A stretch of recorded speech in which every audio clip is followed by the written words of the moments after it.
Hello and welcome to an all-new, very special episode of Anime Brain Freeze. We are your happy anniversary hosts. I am John. And I'm CC, and when there's just too much cool anime to watch, we got you covered. 100 episodes. John, holy shit. How did we make it so far? What do you have to say for yourself? How could you let it come to this? No. I mean, yes. I mean, I can't...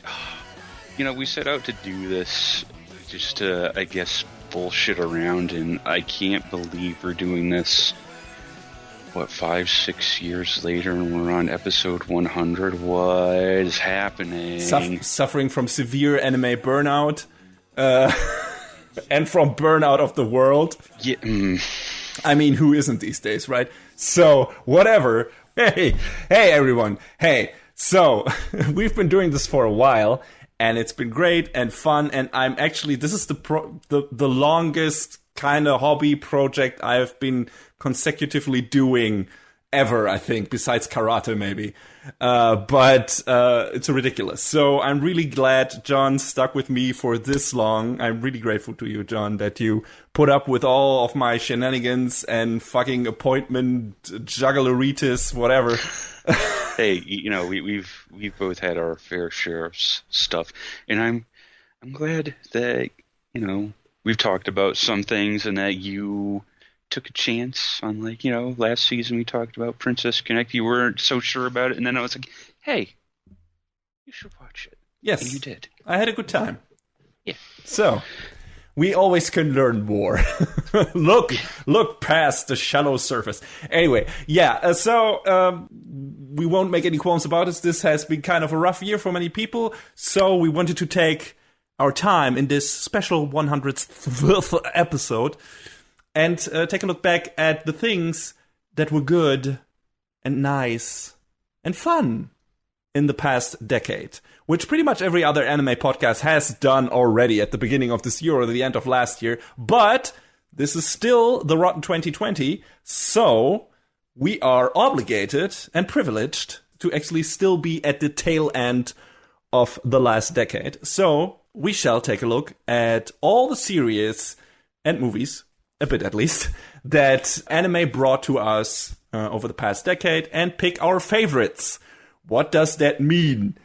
Not necessarily... Well, we try to go for a top 10 in the classic sense, but I think both John and I really suck at doing top 10 lists, in a way.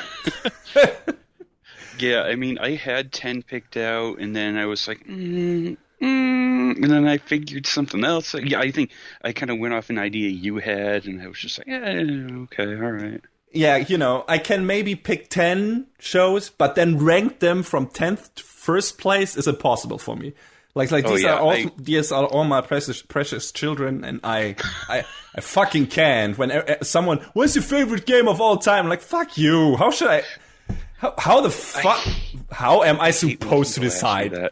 Yes, it's ridiculous. How can anyone, like, I do not. There's so many nice things out there. Nice games, nice anime. There's so much content. People, come on, open your eyes. You can't. No, this is not more than one favorite. Anime is not a monogamous relationship here, so there are many fish in the ocean. That's all I'm saying.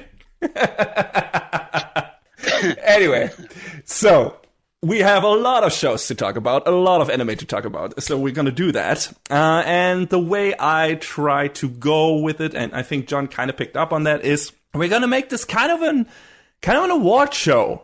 In a way. So, the way I'm gonna do is, like, I'm gonna name a few honorable mentions, with the runner-ups and everything, and then we're gonna go for the top 10s, but not necessarily shows itself, but each show is kind of put into a certain category. And that's what I wanted to do anyway, to have, like, representative picks for each of the things I kind of like that anime has to offer. So, stuff like animation, of course. Stuff like action, like, you know, genres. Stuff like drama. One of my favorite anime genres, shonen, battle stuff. You know, stuff like that. So I picked a few categories and said, hey, what shows could fit in there, and which of those shows that fit in that category I liked the most over the past decade.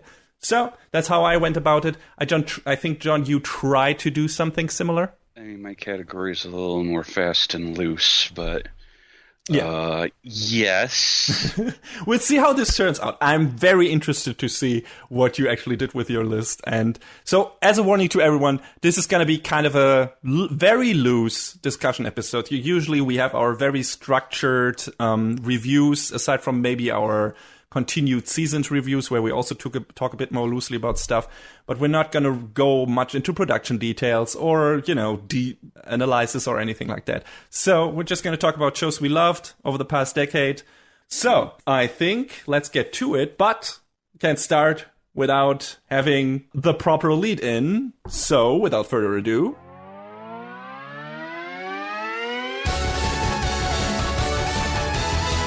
Best of the Decade.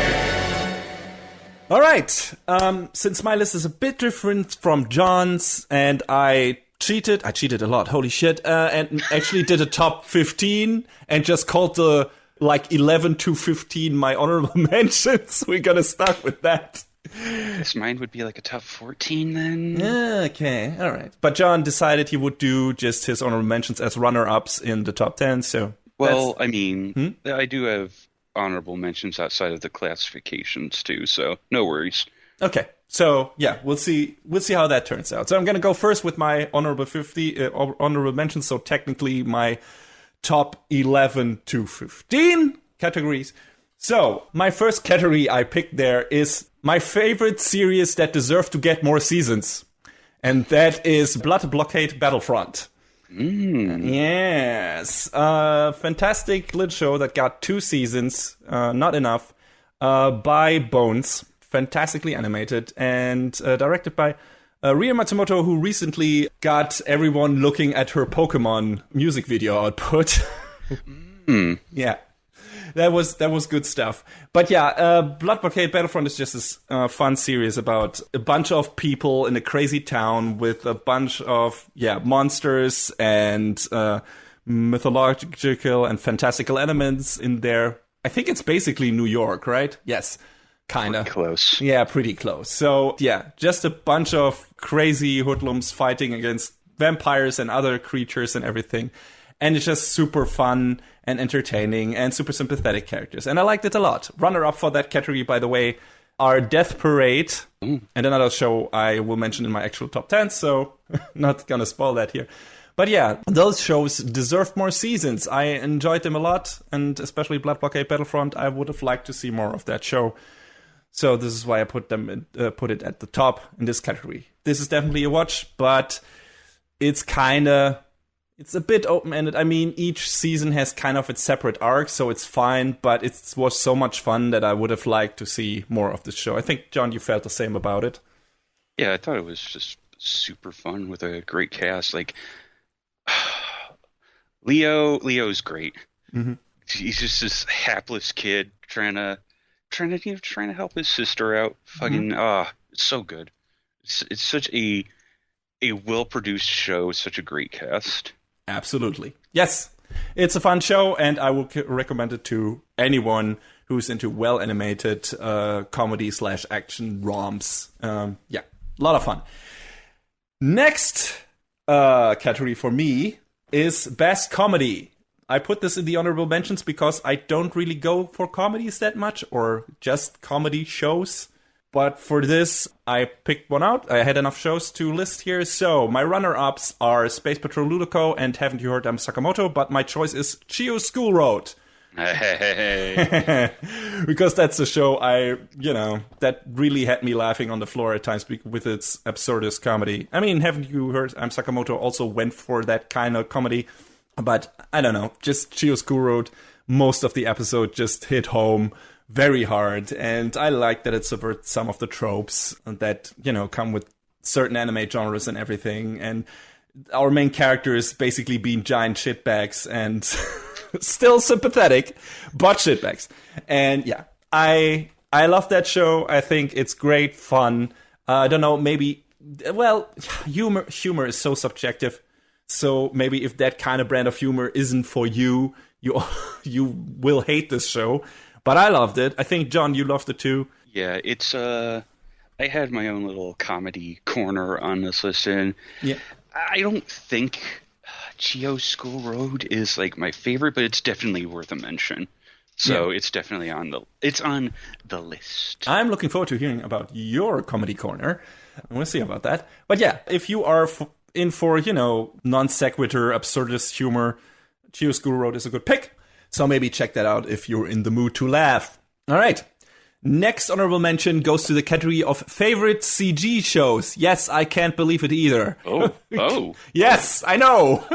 Out of my mouth. Who is sitting on this chair? It's apparently not me. I have no idea. If you've listened to this show for quite a while, you know that I am not the biggest fan of CG anime. That's kind of putting it mildly.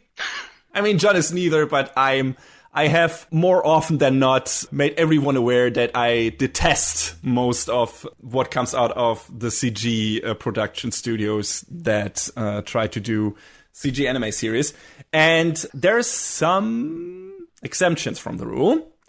And the runner-ups in this category would be Land of the Lustrous and Expelled from Paradise, which one being a fun movie written by Gen Urobuchi, which I really enjoyed, and the other one being a great fantasy series by Studio Orange. And the winner of this category is Berserk.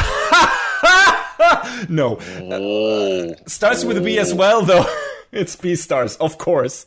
Yeah. Yes. What else would it be? Yeah, of course. It must be B-stars. It's not only a great-looking CG show, which is so fucking rare, I can't even express how fucking rare it is, but it's also just a good show in general. A good drama, basically Zootopia in dark, in anime, and with really compelling character stories. And if you can get past the furry angle, which is also not really my cup of tea, but for this, I was willing to let go of certain preconceived notions.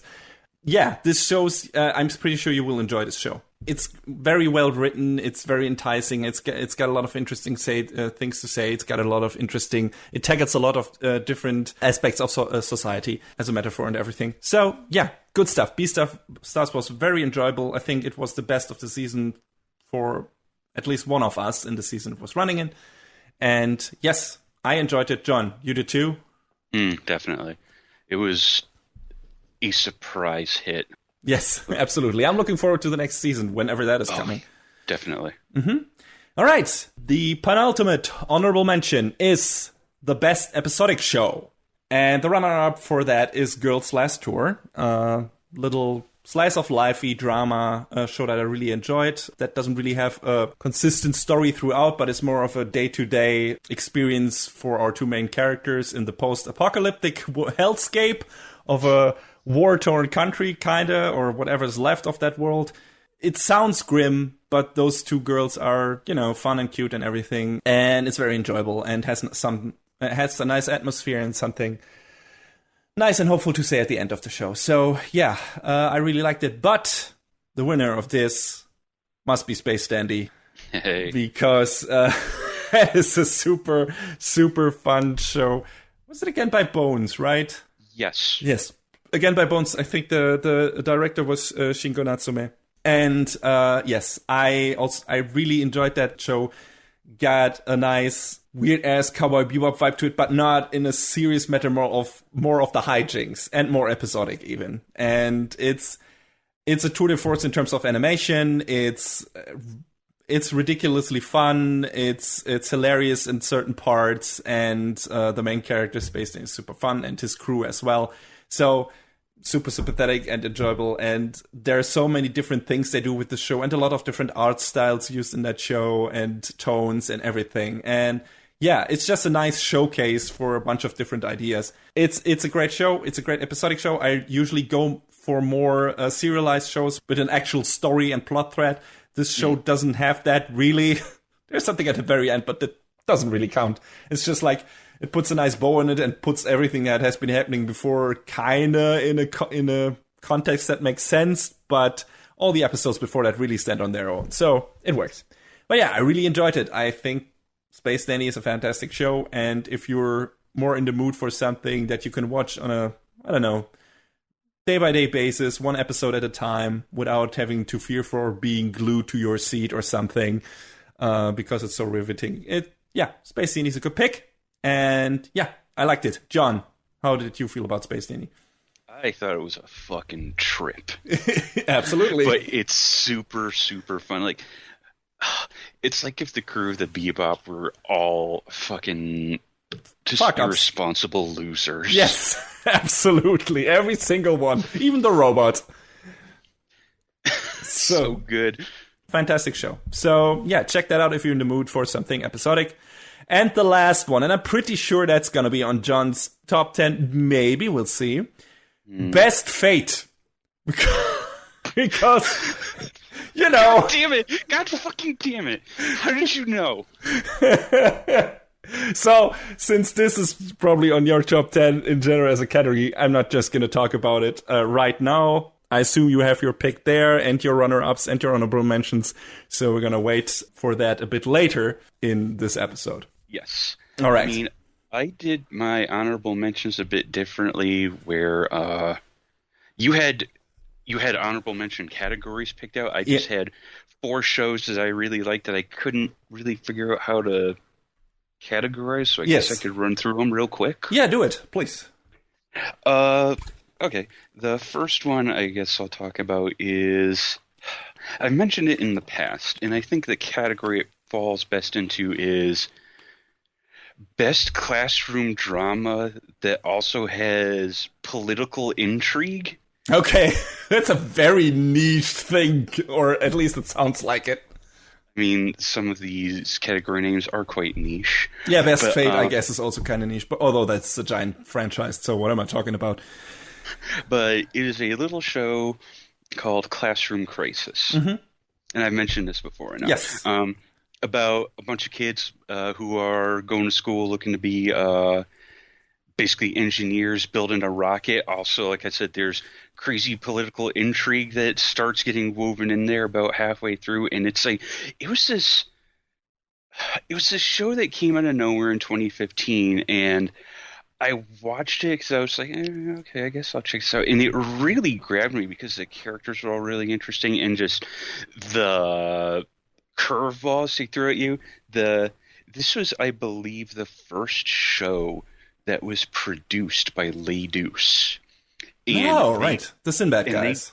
And they went in hard on this show, and it's super well animated. It's got my boy Yuki Hayashi on the music. Oh, God. Oh, we're going to talk about Yuki Hayashi later in this episode. Don't worry about it. But, yeah, this show was just like a really out-of-nowhere hit that I thought was really great, and I think it's definitely worth checking out. Cool. I think I don't have a category for like best like pure fantasy. Mm-hmm. So I feel like a show that's worth mentioning under that hood is Magi. Oh yeah, absolutely. That would have been maybe a contender for best shonen for me, or best classic shonen, if I had the, if I wanted to do like 5 or 6 runner-ups for that category, but we'll get to that. So yeah, but yeah, go on. But yeah, I remember this show took over the time slot that, was it Gundam Age? It was Gundam Age had finished airing, and this show had started, and I was like, I got nothing else to watch. I guess I'll check it out. And it just turned out to be this really cool, like, Middle Eastern set, sort of. Yeah, Arabian 1001 Nights setting, Aladdin if you want. I mean, one of the characters is called... named Aladdin. Aladdin, the main character, or Al. And, another one is Alibaba, and, so... Yeah, this big grand story about Aladdin, Alibaba, Morgiana, and all the friends they make along the way, about just, like, going through these labyrinths and harnessing the power of the relics they find within. It was, it had some animation missteps along the way. So it wasn't A1 production, so... Yeah, so I don't think it'll probably win any awards on that front. But, man, just all of the characters and the action and how big the world is in this Yes. story. And it's such an underused setting. You don't really you don't see that used that much. Yeah. In anything really, or as a main theme for an anime. Maybe you see it appear a world themed after that in a show like One Piece or something, where there are a bunch of different islands that are themed after a certain thing. Yeah, like as a set piece as opposed yes, to... exactly. But yeah, you're right. It's super fun, great characters, and even though it has some animation missteps, there's some episodes that look fantastic in that show. It's ridiculous. When A1 pulls out all the stops, it's a really good-looking show. It just doesn't happen that often. That's the problem. But yeah, the Labyrinth of Magic, the Kingdom of Magic, and the prequel story about Sinbad, which, hey, that was produced by Lee Deuce. Yeah, all exactly. of that was really good and really fun, so I think it's worth checking it out. Absolutely. My next one, what can I call this one? I guess Best Wartime Drama? Oh, okay. Best Wartime Drama / Post-Wartime Drama. Definitely going to win awards on the animation side, too, because it's Violet Evergarden. Ah, there we go. Yeah. The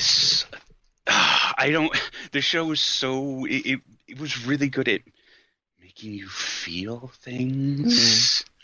And I mean, there's other shows that I'm sure we'll talk about that, also invoke the same sort of feelings, but this show is just so captivating, especially because of the production, how gorgeous it is. It was just... Kyoto Animation does a lot of great work, but when this show came out, it was like, I think this was some next level shit even for them. Yes. Was that the last production before the horrible thing happening to that studio? Yeah, that was the last show before, or the last show that was probably in production, because there was free Dive to the Future after that. Okay. Yeah. I mean, for people who don't know, there was a huge fire at that particular studio and a lot of people died, and yeah, it was horrible. A lot of production material also burned up and everything, and yeah, it was just a bad all around. And Violet Evergarden was one of those showcases for what that studio was capable of, which especially in terms of visuals, it just was a really, really, really good looking show. Ridiculous. Yeah, and this trying to change your life for the better story, as it were, that permeates the show was definitely super resonant. So I think that's also a great show that should probably be somewhere in the top 10, but I had trouble fitting it in. And I guess we can call this the next one the best follow-up to a long-running franchise. Mm-hmm.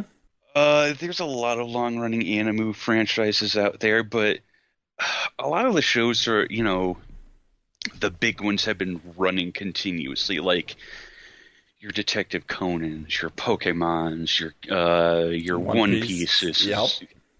All of those have been like continuously running, but not all the big name shows run continuously back to back to back, which is why my pick for this one is Lupin the Third Part 5. Yes, very good.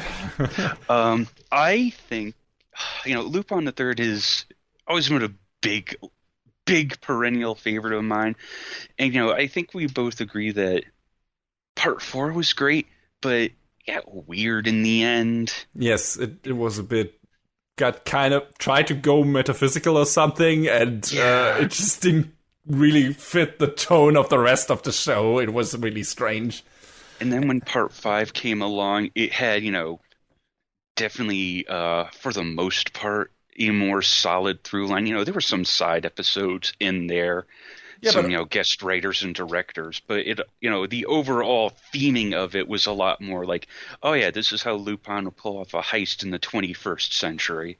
Yeah, exactly. And, also the side episodes were fun because they really tried to do something where there's like, hey, Lupin was subject to a lot of different interpretations by a lot of different writers and a lot of different directors through the years, because it is such a long-running franchise. And so what they did in part 5 was, hey, let's take a look at all the different versions we had of this character and try to call back to that. And they kind of did. And it's like, in this episode, Lupin is more the goofy, Saturday morning, ridiculous, fun dude who's a bit more raunchy and a bit more... loose. Yeah, a bit... I was about to say horny, but loose is fine too. But yeah, you know, and here he's more the straightforward detective kind of guy. And he's a very kind of... more tough and, you know, rough and kind of, I don't know, not hateable, but not as lovable guy. So yeah, it was really interesting to see all these different interpretations that Lupin got over the year condensed in this season. And they did a thing where they kind of like broke up the story into different segments, and yes. I feel like, you know, that was an interesting way of, you know, sort of compartmentalizing parts of it so that, you know, you had clean arcs throughout. Absolutely. Yes, it was a joy to watch. I don't know why I didn't... It was one of those shows I maybe overlooked or didn't really find a category for it. That's why it fell by the wayside. But I really enjoyed that show. Out of everything Lupin I've seen, this is the best thing. Gotta say. It's like, hey... like you said, maybe best long-running franchise or incarnation long-running franchise, or just go by best Lupin thing. I would, if that was a category, I would pick that one. So yeah, Lupin Part 5 is stellar. It's really good. It's really fun.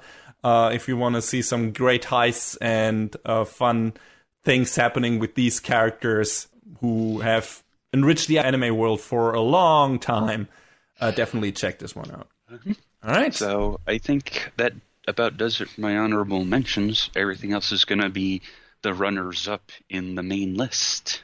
Okay. All right. So I think we're both done with our honorable mentions, both in terms of categories and shows, whatever you want. And now let's get to our actual top 10. John, do you want to start us off? You called me out earlier. Mm-hmm. You called me out super hard earlier, so we're starting the Best Fate series. That was bound to happen.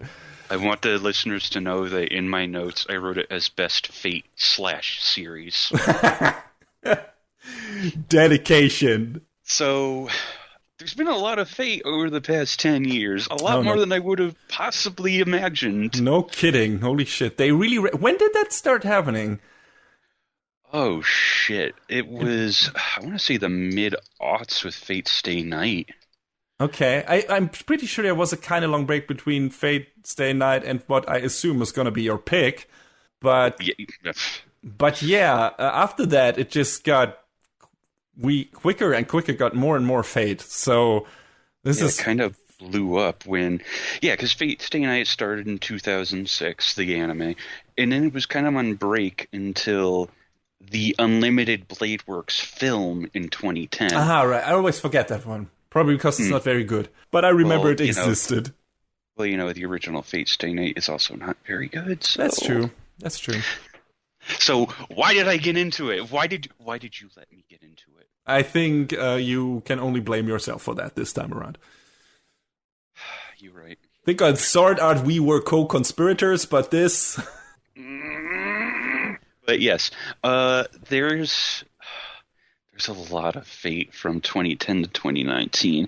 But, you know, Bladeworks got a remake by our good friends at UFO Table. And, you know,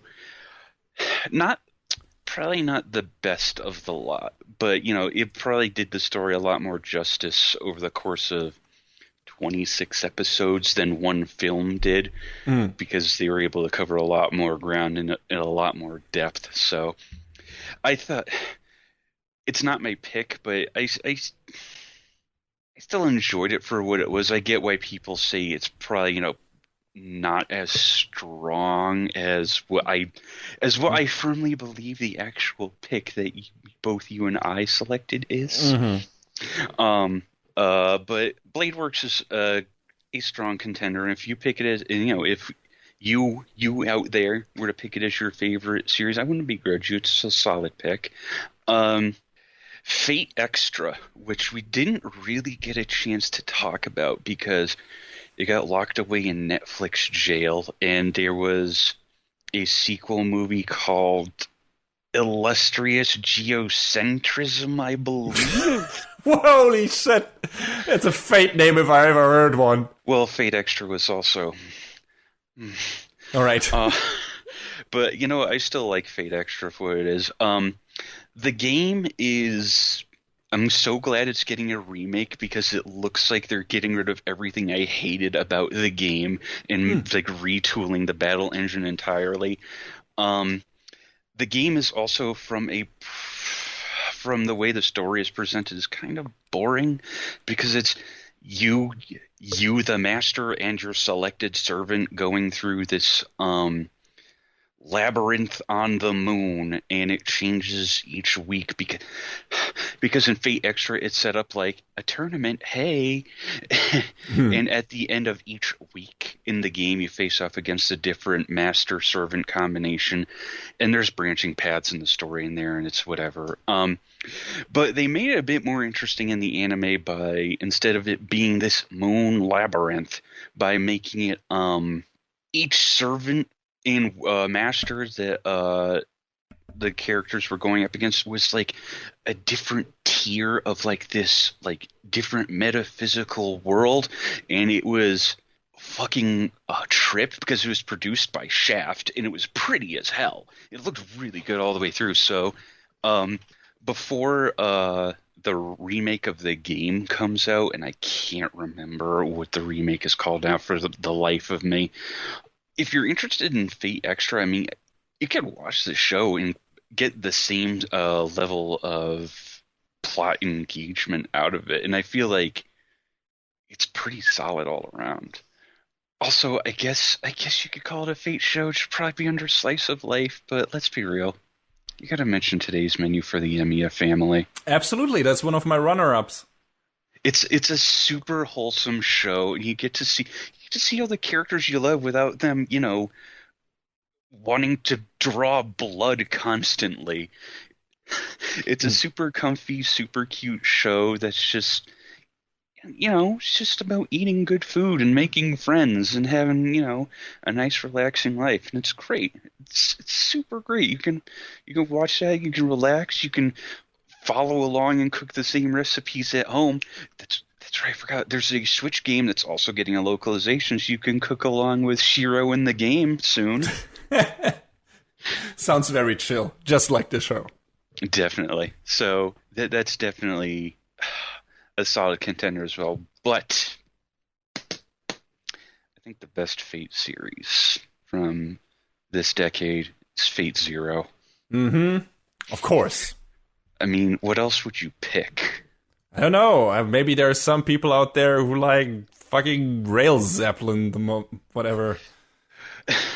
That is a Fate show. That's true. I forgot. I didn't even think about that. Then there are people out there who would probably pick Prisma Ilia. Hey, you watched that show. I don't know why I did. I mean, there's also Heaven's Feel, which I haven't watched yet because... Oh, I want to watch that. Because Aniplex Blu-rays are prohibitively expensive. And there's also Apocrypha. Yes, Apocrypha, it exists. Apocrypha was my other runner-up. I know you didn't enjoy that series really that much, but I did. I really liked it, especially in terms of the action and everything. And, our two should have been the main characters, weren't the main characters, Shishiko and Mordred, who I still want a spin-off for. Could have been a buddy cop Fate show. Yes! God damn it! Do it! Anyway, but yeah, I enjoyed that show much, and if, Fate Zero didn't take it, Fate Apocrypha would have done so for me. But yeah, John, tell us more about why Fate Zero is the one. So, I mean, I think the name Gen Urobuchi is going to come up a lot in this discussion. I think it already has. Yes. So, he's worked on so much good stuff and a lot of stuff that I wasn't on my list and probably should have been. But he had a knack for just writing. He has a knack for making you feel so much pain throughout a story. Throughout a story, like suffering, I believe is the word everyone uses. Yes. But and Fate Zero is no exception. But it's just everything about the writing. You just have this visceral attachment to all the characters, and when you really feel the same emotions they do. And I think that's probably like the chief reason why this is probably my favorite Fate show, because it has such a strong emotional thread with all of the characters, and everything hits so hard, and it's like, it's so. Yeah, it's really harrowing. it's like super harrowing. It's. Also, I would say it's you get the most interesting incarnations of these characters, of these servants. And these classes that you see in other series. I mean, there are different servants almost in each incarnation, but, that version of Saber we see several times, like Artoria or whatever they're calling her now, Atra or whatever, which... Oh my god. Atria, which makes no fucking sense.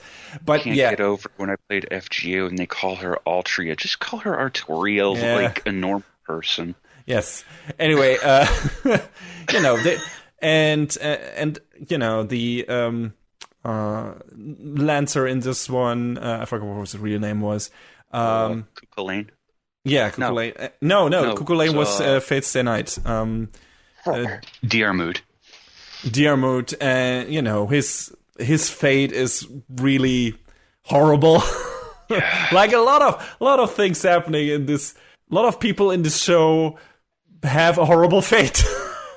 Figures, since the show is called Fate Zero, I guess it all matches up. But yeah, it's not like this is shallow torture porn or anything. Where it's like, hey, let's watch these characters suffer, ha ha ha ha. No, it's just like it all feels really substantial. It feels like all these characters are well crafted. They really nicely interweave all these mythological elements, like Arthur's background he has with Lancelot comes into play, or she has in this case, because Arthur is gender flipped in this, King Arthur. Comes into play here, and they actually do something interesting with that. If you like your history stuff, your mythology stuff, they really do some interesting things with these characters that you maybe have heard of or read about. And the best combination of any servant and master is in this, with Rider and Waver, which are just the best thing ever. Everything with them is gold, and when they finally have to depart from, it's just, it gets you teary-eyed. It's really great. Like, there's so many good things in this show that happen, and even what happens to the main character Kiritugu, and everything that happens in the finale and the final fight and showdown and everything is top notch. And to make sense of it all, you maybe need to be a bit more invested in the franchise, but I think you can get a lot of it out of it by, just watching this as a fantasy action show that has a bunch of characters from myth and legend in it, and a bunch of magic and a bunch of action and really horrible shit. Creepiest fucking caster this franchise has ever seen, with Bluebeard. Nobody needs that guy. Those eyes, that face. Yeah, exactly. That obsession. Yeah, exactly. And the anime version excluded the worst things, kind of. Yeah, ooh, yeah. Weren't any Umbrella kids in there, is all I'm saying. Yeah, Fate Zero, fantastic show. It's a fantastic show. Incredibly well written. Incredibly well animated by Ufotable. Like, the fights in this are spectacular. I mean, they have done better stuff since then. But at that time, when you watched that show, you were like, what the fuck am I looking at? Like, the first fight between Saber and Lancer is fucking amazing. Just in terms of choreography, in terms of effects work and everything. You don't really... The combination of CG effects, the combination of traditional animation was done so fluidly and so flawlessly. And I think Ufotable are still the best at doing this. So... Yep. God, all of the animation in Fate Zero is like fucking electric. I don't remember if I was familiar with UFO Table prior to this show, but now it's like, oh yeah, okay, yeah.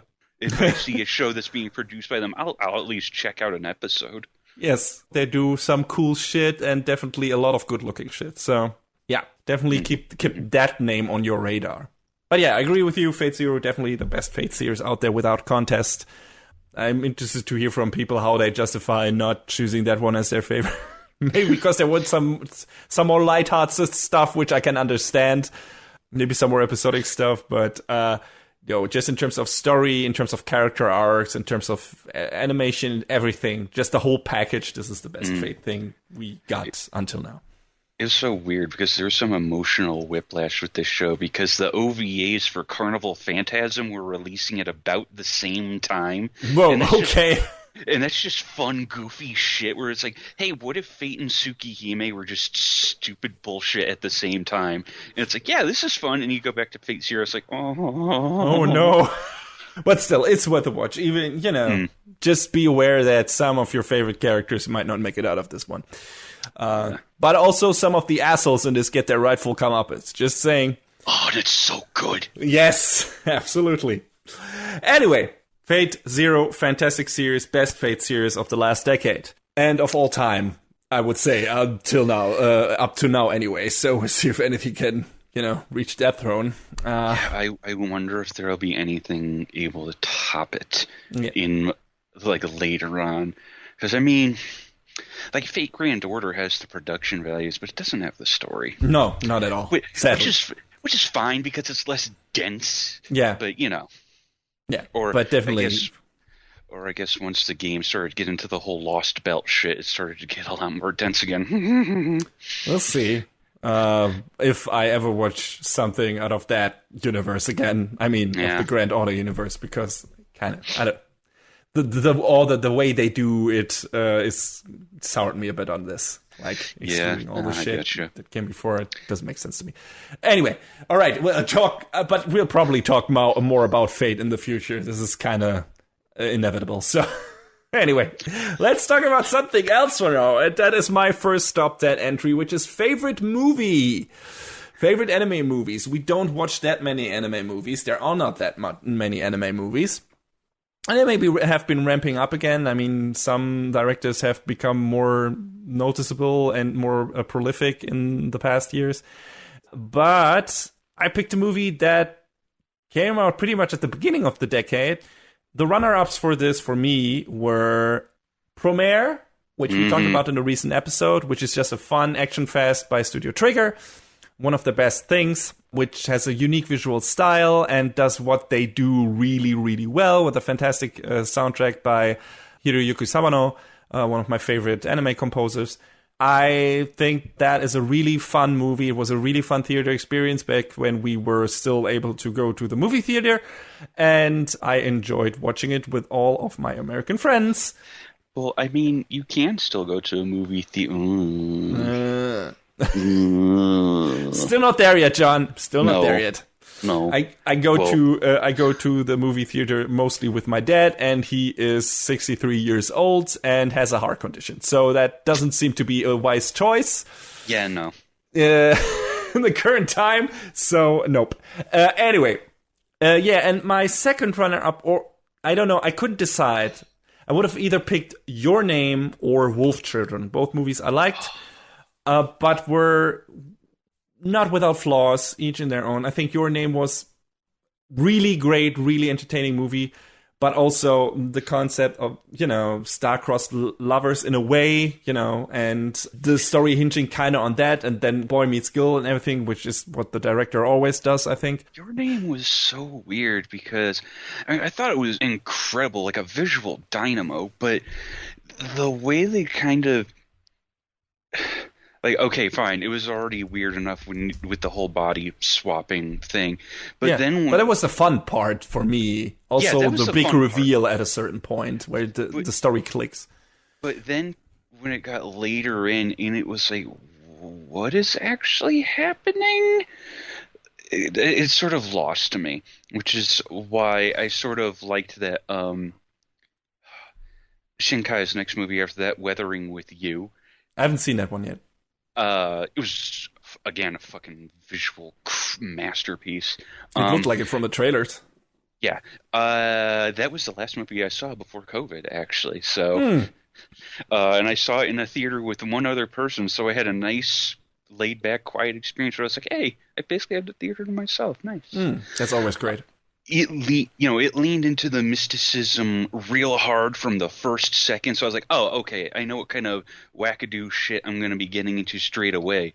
Whereas with Your Name, it kind of, after the whole body swapping thing, it got a little strange for me, the way they kind of tried to do other parts of the story with like the kind of but not really time travel shit. Yeah.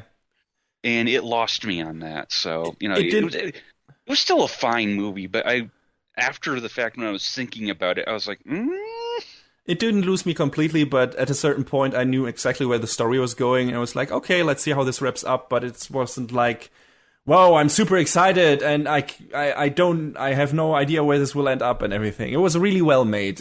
I believe when people say this is Makoto Shinkai's best movie, but you think Weathering with You is better. But also a lot of people say, hey, he always makes the same fucking movie. He has been making the same fucking movies since he started making movies. And this is the only one of his I saw. Yeah, okay. Well, and this is the only one I saw of his, so maybe that would have soured me a bit on more, but I still enjoyed it. And so this would have been a runner-up. And like I said, the other possible one would have been Wolf Children, which was directed by Mamoru Hosoda, who also did Summer Wars and Boy and His Beast, I think, which I haven't seen.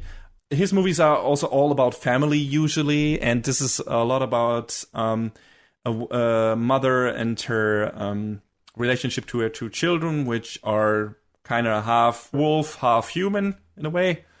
And it's about the different path these children take when growing up and during their adolescence and how their lives change and everything. And I found that to be very interesting. It's a bit, let's say, obvious that that Mamoru Hosoda holds his mom in high regards, because the mom in this movie is a bit of a, I don't know, god person. Which is a bit of like, okay, yeah, I get it. But that was one of the things where it's like, yeah, all right, she's a bit too perfect. No person would handle what she has happening to her that well. But it was also like a nice exploration of, Japanese countryside and everything. So I really enjoyed that movie. It had some really great emotional beats and everything. But yeah, I don't know. It ranks the same for me as Your Name in terms of how I felt about it and how I came out of it. It was like, yeah, it was a really good movie, but probably wasn't like completely enthralled by it. I can't say that for the movie I picked, which technically came out in 2009 on at a film festival in Switzerland. I don't know, some film festival, but fuck it, this is our show, we make the rules. And the Japanese premiere date was in 2010, so it fucking counts, and it's Red Line. Uh-huh. Yes. Fantastic. I don't even know what to call it. Science fiction, Mario Kart F-Zero, but also maybe a bit Space Dandy Cowboy Bebop thing. It's basically wacky races in space, kinda, with super crazy cars and spaceships and everything. And it's about this dude who is trying to basically win this race, find his place, basically become the best racer in this, win this thing, this big race on, I think Robo World is the word where it's held. And yes, of course. And it perfectly fits the tone of the movie, which is just fucking insanity. This movie is pure insanity, and not only in the story side of things, which it is, but also in terms of visuals. This is probably, if you want to show someone what anime can do, what ridiculous things anime can do, if people say, fucking cartoons, that's a little boring, just show them this movie. Just fucking Redline, I have seen so many people who have not been really into anime that watch Redline and were like, holy shit, this is the coolest thing I've ever seen. It's so fucking ridiculous. It's so much fun. There's so much bullshit happening on screen. So much random shit that is just fun and entertaining and exciting and makes you go, what the fuck, and jump off the fucking couch. It's super fun. The characters are entertaining and likable in a way, mostly. And it just looks so good. It's the best thing Madhouse has done probably since Vampire Hunter D Bloodlust, if not of all time. I think I would definitely rank it up there with Vampire D Bloodlust, which is still probably my favorite from them. But yeah, fantastic job done by director Takeshi Koike. And my God, this movie, every time I watch it, I'm like, this is the coolest shit. This is the coolest fucking shit. Just the whole look of this show. The main character, JP, with his giant... What Josuke in JoJo's Part 4 is wearing, that thing kind of in a way. And it's... his pompadour. It's... Yeah, the whole look of the show is just fantastic. It's a roller coaster ride. It's super enjoyable. Don't expect to get that much story out of it. It's mostly just random bullshit happening in this fantastic wacky race. It's Mario Kart on steroids, or F-Zero on steroids, if you want to call it that. That's probably the best description. It's ridiculous. And if you just want to see something that will fucking blow your eyes out in terms of animation quality, watch this movie. It's ridiculous. One of my favorite anime movies of all time, and definitely my favorite from the last decade, without doubt. I have the Blu-ray here. After talking about it for a couple of minutes now, I feel like watching it again, which I might do tomorrow. It's been a few months, I think, since I've seen it. But yeah, it's just a fantastic movie. I can recommend it wholeheartedly. I think at least it was for a while for free on YouTube. Maybe it still is. If you haven't seen it yet, try to find it. Maybe it still is. If not, just the Blu-ray isn't that expensive. Just fucking buy it or buy it on demand. Try to find it somewhere. Watch it. It's just a fantastic movie. I know, John, you weren't able to watch it yet. You couldn't get yourself to do it yet. But trust me, if you get to it someday, you will have a good time. Yeah, I should just... A mutual friend of ours had continuously urged me to watch it, and I just hadn't yet.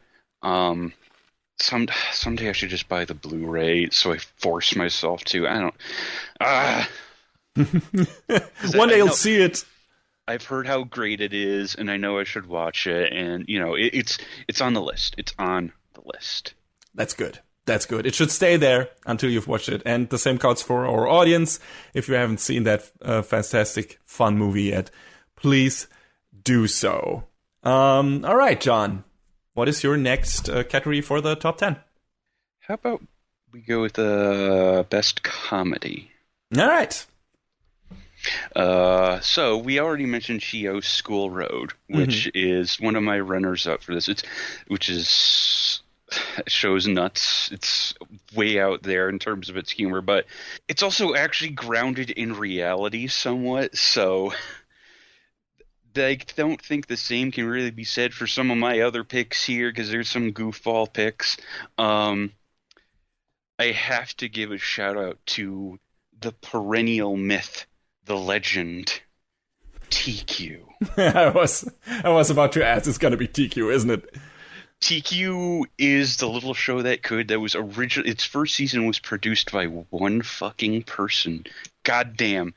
And it came up a long way and has 9 seasons now. That's not counting the spin-offs. Wow. TQ it's a show about girls playing in their school tennis club, but not playing the tennis. It's anything but. Shut up. Don't worry about it. It's definitely an out there sort of show that, I don't know, I got interested in it because it's so silly and it's such a goof. And the episodes are literally 2 minutes long. You could watch a full season of TQ in the length it would take you to watch one episode of a regular show. So you can sort of blast through the show real quick and have the experience of how goofball it is. So, you know, it's a bit out there. One of my other runners-up is also a bit out there, but I have to mention it. It's Pop Team Epic. Mm-hmm. Boy, is this show a trip. The author of the original manga, Bukabu Okawa, himself proclaimed it to be a shitpost of a comic, and the entire internet was like, yeah, that's right. Because it's just complete non sequiturs with some little bits of reference humor in there that are just like, some of the pulls are like, excuse me, I'm sorry. Mm-hmm. But it's, and they threw a curveball at everyone when they were like, yeah, this is going to be the voice cast of the show for half of an episode, because they kept changing the voice cast every time through. Hell, the extra like episode that aired after the show was over, these fucking madmen produced 4 versions of the episode, and each episode has its own 2 voice casts. So this one episode has 8 different voice casts. So if you want the full effect, you have to watch the episode all 8 times. It's Endless 8 all over again. Because like I said, they sent it out each episode to a different broadcast station. Oh, all right. Hey, So it's kind that's of a how they Clue thing. Yeah. But yeah, I think my favorite comedy. It's a little bit of a mean-spirited pick, but I gotta go with Konosuba. Ah, of course. Also because it was a super hard inversion of the theme of the genre that it was hitting on. Like, what is the theme of your light novel? Oh, it's about the main character dies and is reborn in another world. Okay.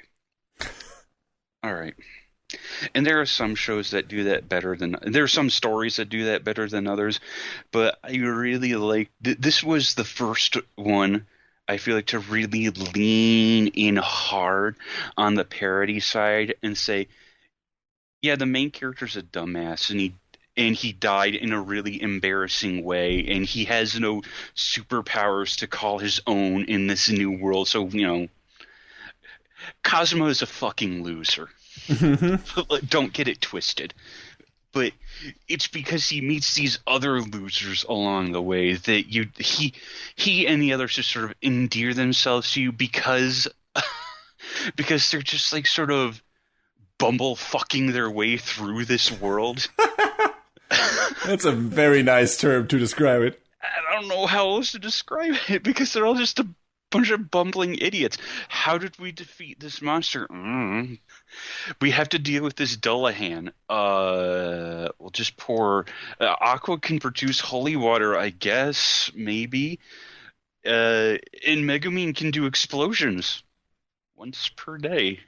Good to be useful. Really big ones, though. Really big ones. Mm-hmm. You don't mention good animation and Studio Dean in the same breath a lot, but the director of the show, Takaomi Kanasaki, he knew what he was doing, because he had a great crew working on this show. Because I think I remember one of the things he mentioned was he didn't want the characters to have the same sort of like facial expression more than once, and oh boy, there are some new and different facial expressions all throughout this show that the characters put on that I don't think I've ever seen anywhere else. And it definitely lends to... I mean, a lot of the humor is very physical humor, but when the characters put on some of these goof-ass faces,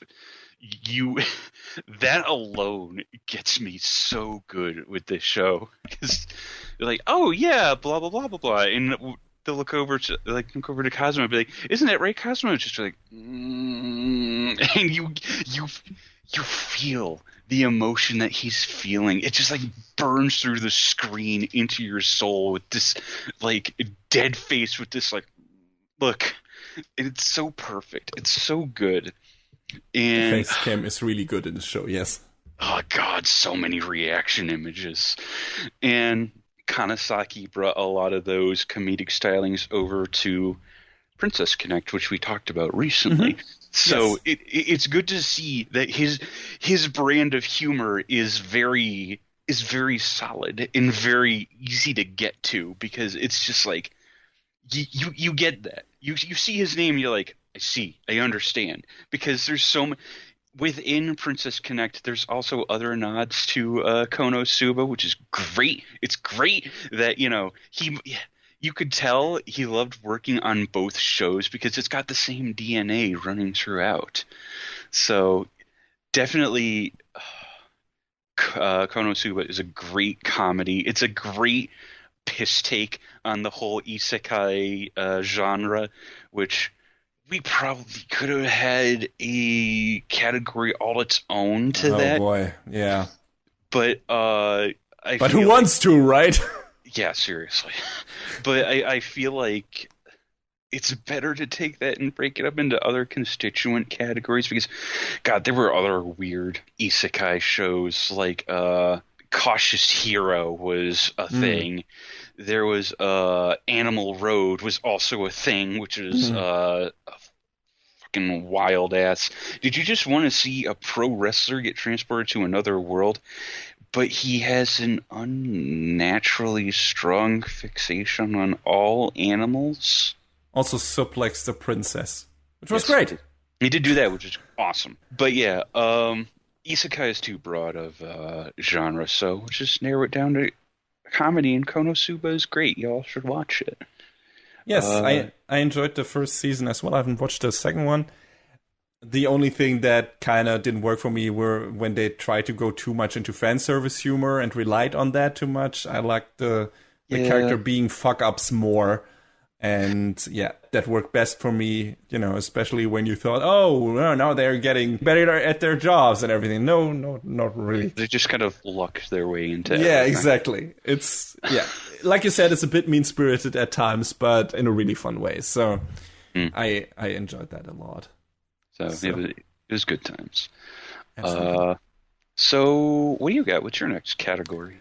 My next category, everyone has been waiting for this, is favorite trash. Oh, no. Oh, yes! I didn't have this as a category, but fuck, I should have. So, not as much today, because limited time and everything, but when we started out, I made an effort to try and also watch really bad shows to the end, to riff on them, like shows that were so bad that they were good. I still like to do that once in a while, like at least try to get into a show that I think is legitimately bad, but also legitimately fun.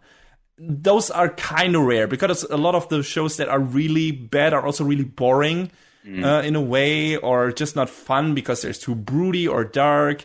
The former, I would say, is Handshakers, which is a ridiculously dumb show, but it's also really boring, and it's really hard to look at and everything. So it's not really fun. It's just like, what am I even looking at? And then there are shows that are super grim and dark and kind of shitty, like Cross Anje, which is, is really bad, but not really so bad that it's good, really.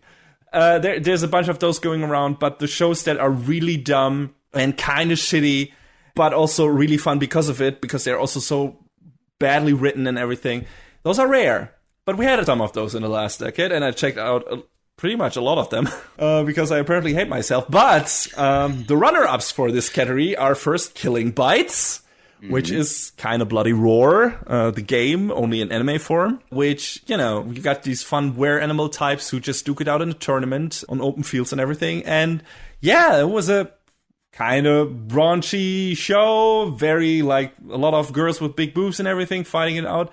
But it was decently animated, but, nothing to write home about. But, the direction was really solid. There was a lot of good camera works. And it was just fun. There was a lot of stuff happening. There were, the fights were good. There were a lot of surprises and everything. Fun characters all around. It was really bloody. And yeah, it was fun times. But, it was a really dumb and bad show in a way. But I really enjoyed it. So, yeah, that was a runner-up for me. The other two, I couldn't decide which one were Big Order. And, of course, or Valvrave the Liberator. Oh. Was the other one. Which were both really bad in their own right. I think I would probably give it to Big Brother because that started like the dumbest show I've ever seen and ended like the dumbest shows I've ever seen with a lot of ridiculous hijinks in between.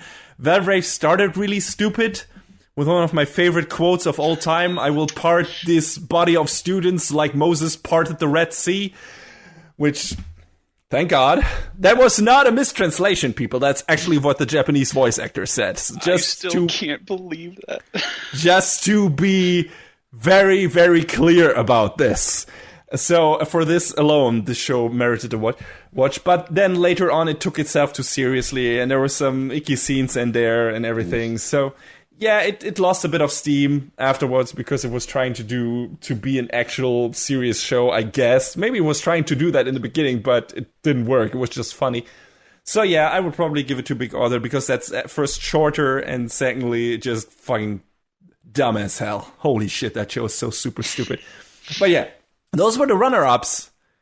But my winner for this, obviously, come on, it has to be Keijo. Yeah! Come on! Yo, that's some good trash, though. It's some good trash. It's my favorite trash of the decade, to be exact. Because so good. Yes, technically this is also a contender for best shows that needed more seasons. Because it's kind of it's open-ended in a way, and there's lots more stuff to do, and lots more tournaments to fight. And yeah, but this is... I didn't put it in that category because I wanted to give it more of a shout out, a longer one, and also no double skinny dipping allowed here. And so I was like, I picked Keijo because I really enjoyed the show. So this is basically this is sports anime about that Dead or Alive extreme beach volleyball minigame where two girls stand on a fucking plastic island, blow-up island in the middle of a water pool and try to push each other off that island, artificial island, with their butts or boobs, depending on the situation. And that's the show. That's all of it. All of it. It's so good, though. It's so exciting. That's the thing. This shouldn't work for all intents and purposes. This should be the stupidest one-time gag that just works for one episode, and then you stop laughing about it and stop watching the show. However, I found myself on the edge of my seat with every passing episode because these fucking ass fights were ridiculously entertaining and thrilling. And that also works because the characters are fun and you actually learn to care about them and where they came from. And, some have trouble with their family and who naturally are against whatever is happening here in this show. One of the girls is the daughter of a famous martial arts school, but wants to do the Keijo thing. And of course her family is not really into it. But when they actually show up to one of her tournaments and, she actually does what she does and wins and everything, and her parents cheer for her, it was actually emotional. I don't know how that happened. But man, this is a really cool sports anime. Also a contender for that category. I couldn't believe how much I enjoyed this show. It is undeniable trash. It is a ridiculous premise. It shouldn't work. It's edgy as hell. Yeah. But it's super fun. It's got fun characters. It's got, for what it's doing, really good animation. It's got some great build-up. It's got great training arcs. It's got great tournaments. Super ridiculous special moves where one girl suddenly puts her fucking ass into autopilot and then it attacks by itself. Yes, that happens in this show. I still can't believe it. Oh my god. If you want to watch something that is also anime, but also the most ridiculous thing, if you maybe want to see someone scare away from anime, you could also show him this. It's like, what the fuck is this? But if you show it to someone who is in on the joke and who likes to have a good time, please also show them Keijo, because this is just a fun show. Lighthearted, good-humored, kind-hearted trash. Not mean-spirited at all. Like, we talked about Konosuba being a bit mean-spirited. I didn't feel any mean-spirit from Keijo. No. It was just a good time with fun characters. and a lot of cool shit happening, some nice character arcs, and some really great payoffs, which I did not expect. I did not expect to enjoy this show as much as I did, and I think it's a legit good show besides being a really, really trashy show. So yeah, John, I know you like that show too. So what were your thoughts? But it is trash. Yes, absolutely. But it's also good. Oh yeah, it's great. Like, it's super exciting, and there's, you get really invested in the characters too. It's like you could easily say the same shit about something like, I don't fucking know, Senran Kagura. Sure.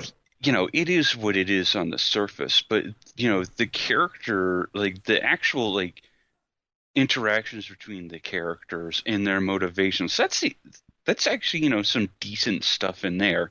It's just that everything that surrounds it on the surface is like, it's tits and ass for everyone. It's a booby game that's also a dumb Musou wannabe, but it's the characters are at least decently interesting, which makes it sad for me that the production of the second season of the show was fuck awful. Hey, at least it got a second season. Keicho didn't even get that privilege. True. Yeah, so Keicho is a fun show if you want to watch something that is kind of out of the ordinary, and if you're in the mood for trash, at least with Keicho you will have a good time and you won't completely hate yourself after you finished watching this. At least I think so. Fingers crossed. I really enjoyed it. I think it's a really fun show. And I can't believe I'm saying this, but I recommend it. So, there you go. That was my favorite trash of the decade. John, what is your next category? How about best slice of life? All right. Yes, go for it. There's a lot of slice of life shows. There's a lot. And it's weird because slice of life kind of bleeds into other genres very easily. Yeah, that's true. So I feel like maybe my pick isn't like the most representative, but it has elements in there. But of course, runners up. Let's go. Sweetness and Lightning is a great show about a father and daughter, and they just he's a single father, wants to but he's also a teacher and he doesn't have a lot of time for his daughter, and he wants to make more time with her. So he very badly learns how to cook, but when one of his students, when she helps teach him how to cook, they sort of become this sort of makeshift family, the three of them, and it's just all about cooking with each other and having a great time and bonding, and it's just it's a sweet story that is really good. Shirobako is definitely it's great. It's probably one of my favorite shows produced by PA Works. I think I may have a new favorite PA Works show, but that is not within the purview of what we're talking about today. But Shirobako is great. It's all about, anime production. And, there's a lot bit of sensationalism in there. It's all about the production side, though, whereas like something like Keep Your Hands Off Eizouken is more of the creativity side. And we get to see, how the animation studios work together with like freelance animators, and hey, I don't want to work for this director. Well, please, you're the best shot we have at finishing this show. We get to see about sending the show off to broadcast in the titular white box that the broadcast ready version of a show is going to. We get to see like stuff with how the voice acting is recorded, how it's like a multifaceted show about the production of anime, and it's super good. It's got a lot of great sympathetic characters, and it's very well produced. Flying Witch is also a great show. It's very, laid back. It's about this girl who goes to live with her extended family in the countryside, and it's about quite literally discovering the magic in everything around you. And it's a very just laid back, easy to watch show that's, just chill, a very chilled out vibe. Yeah, both this and Sweetness and Liking probably fall under the subcategory of Yashike anime, which is healing anime, which is basically like, hey, if you had a shitty day, you can watch one of these shows and you feel instantly relaxed and be put in a good mood and spend a couple of minutes with these nice people in a nice town doing something not that eventful, but very relaxing. Same with, I can't believe I didn't write it on here. Same with something like Yuru Camp, which is also a very laid back show. Well, then it's in the name of the show, so yes, it's literally called Laid Back Camp. Yeah, but I went for A Place Further Than the Universe. So I still haven't watched. I'm so sorry. I still need to do that. The show was. It hit super hard, dude. All about this girl who's trying to find out what happened to her mother on an expedition to Antarctica, and she sort of ropes in 3 other girls along the way, and it's this unexpected journey of these 4 girls trying to make their way down there, and it's this super good story about these girls becoming friends and going on this journey that they didn't know they wanted to together. And it's really good. I don't want to give away like the big part of the plot that comes in towards the end, but it is super strong, and it's really, again, super emotional. Show produced by Madhouse, so it's very pretty. Directed by Atsuko Ishizuka, who's worked on a lot of other great stuff as well. It's just, it's a super. If you want this show that I wasn't expecting what I got out of it, but man, if you want a show that's really emotionally strong, has a great cast, and just, it starts off slice of life and becomes something a bit more grand than that. This show's super good. Yes, absolutely. I mean, I say absolutely, but I haven't seen it yet. I mean, not all of it. I watched the first 3 episodes or something, and I remember there was a very fantastic chase to city streets, which was really well done, and all the characters were super likable. And if you want to watch a show, or it seemed like that, if you want to watch a show where cute girls do cute things, but also with a lot of emotional gravitas and some substance to the characters and everything, it seems like this is the show to go for. I've heard a lot of people say it's one of their absolute favorites now. John, you are not alone with this.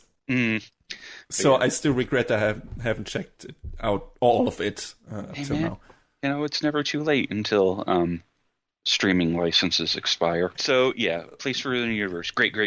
What's your next pick? We can make a pact. You watch Redline, I watch Further Than the Universe. Although that's less of a time investment for you, but still, I would be willing to do it. I was going to say that's not an equivalent exchange. Hey, have you watched Vampire Hunter D Bloodlust? I can give you 2 Madhouse movies. You give me 1 Madhouse show. That's true. Yeah, we'll see. We'll see how this works out. But all right, my next category is favorite action. Very broad genre, and most of anime is full of action. I was like, hey, okay, which shows I was specifically enticed by what I was seeing in terms of action choreography, in terms of people fighting. I could have also called this best fights, but, action overall, just not the fighting itself. And why?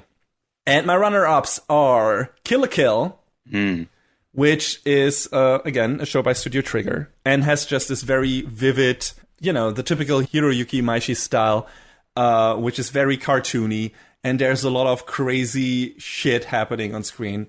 So by nature, the action scenes in this are super vivid and super intense, and the special moves are crazy. The characters are crazy. A lot of crazy transformations and everything. Just like Tengen Toppa Gurren Lagann, this is like The story gets wilder and wider and bigger. The universe extends. Next time on Anime Brain Freeze. Beginning are the final bad guys, but they really are not even remotely. And like I said, everything gets bigger, gets grander, but never really loses the focus on the main characters and everything. Main character, who is really fun. And yeah, I enjoyed the show from beginning to end. I think it got a bit weaker at the end. Like the finale was not the most, wow, okay, this feels super satisfying. Some trigger shows have that problem. I think Gurren Lagann was the only show where I didn't feel like that at the end, really. Well, Gridman maybe. I really enjoyed that show as well. They also has sort of had the little problem where they forgot about a plot element. Yes, that too.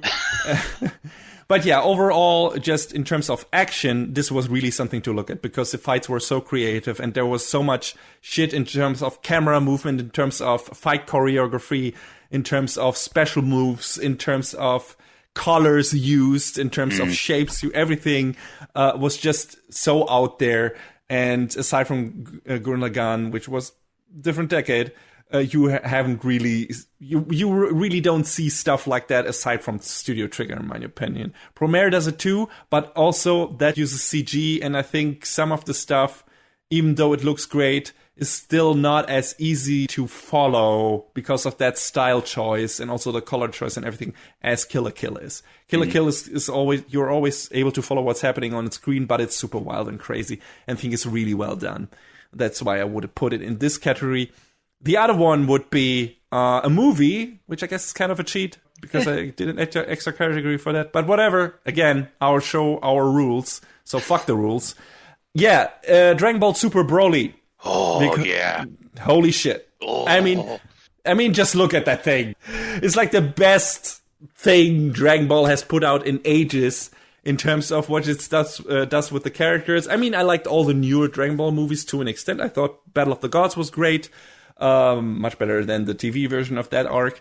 Resurrection of F was a bit too long for its own good, but it was fun. And then Dragon Ball Super Broly was just this fucking drag out, insane, balls to the walls, crazy, fist pumping, fighting extravaganza from beginning to end, with all between different parties. And you know what's gonna happen. You know that fucking Broly is gonna go Super Saiyan at one point. But you cannot believe, I mean, even for me, I was surprised. I shouldn't have been surprised, but that he and Goku shatter time and space during their fight.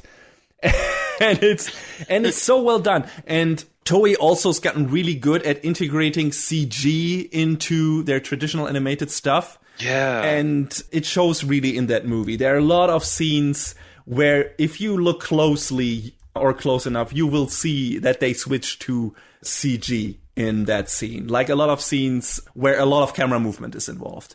But it is integrated so well and done so flawlessly in a way that you either don't see it really or you don't care. Because the action on screen is just so well choreographed that you're just caught up in it. You just forget everything. You just look at the crazy shit that's happening on screen. It's Dragon Ball, so don't expect anything from the story that much. Although they do more with it. I mean, Broly was kind of a one-note joke in the previous movies. He was just this hulking, stupid guy who was yelling Kakarot all the time, pretty much. And that's it. And he was just dead. And they give him an actual story in this, which was also great. Yeah, I was super surprised by that. I was like, I remember telling you when I was like, yeah, they gave Broly's character some depth. And you were like, excuse me? Yes. It's really good, and it's just a fun movie, even though it's so long. It goes into some nice background with how Son Goku's Superman story, which really, it's pretty much the same.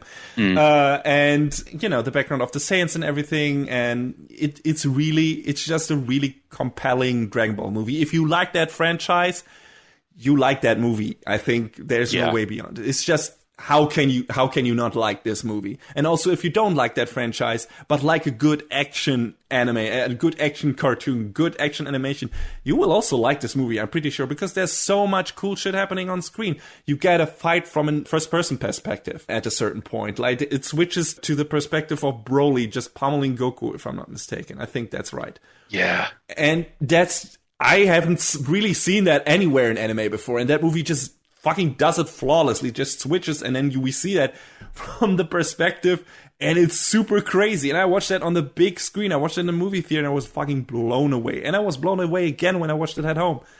It's fucking great to look at. It's a super fun, super well choreographed in terms of action and animation movie. And yeah, I'm really glad that the director, Tatsuya Nagamine, went on and is doing the newest arc of One Piece, which has been much better in terms of consistent, well-done animation and action choreography than some of the previous arcs. So I guess that's also his influence. And yeah, I really, really enjoyed that movie. But the best action series, in my opinion, over the past decade, is Attack on Titan. Ooh. I think it's a great show. I think, it has some great action. I kind of gave it its own category that was oddball because I wanted to have some more unique picks interspersed throughout. Okay, I'm looking forward to you talking about it then. Once we get to it, I'm just going to say my piece and then maybe add something to whatever you have to say later. I picked this for this category, aside from it having a great story. Up till now, it hasn't finished yet. Both of us hope that Season 4 won't shit the bed. But just talking about the action here, and John is probably going to talk about something else. I think great action choreography, great fights are fine and all, but what makes it better are stakes. Yeah. And the stakes in Attack on Titan are ridiculously high. Because what the show teaches us in the very beginning is that really none of our favorite characters are safe. Some of them might be some of the things they do in the beginning. They walk back later. But then again, they change that up. And there's a lot of crazy shit happening.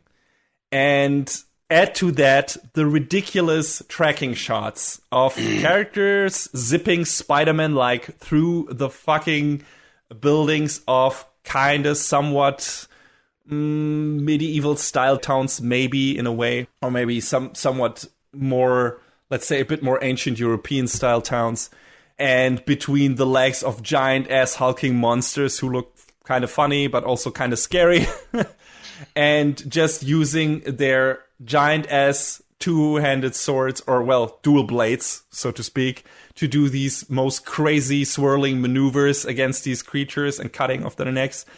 It's just a sight to behold. The animation isn't consistently great all the time. I would say there are some weaker animated episodes in there, but that relates mostly to when the characters are talking to each other. When there's actual action on screen, when the blockbuster stuff happens, that show pretty much always looks great and sometimes fucking exceptional.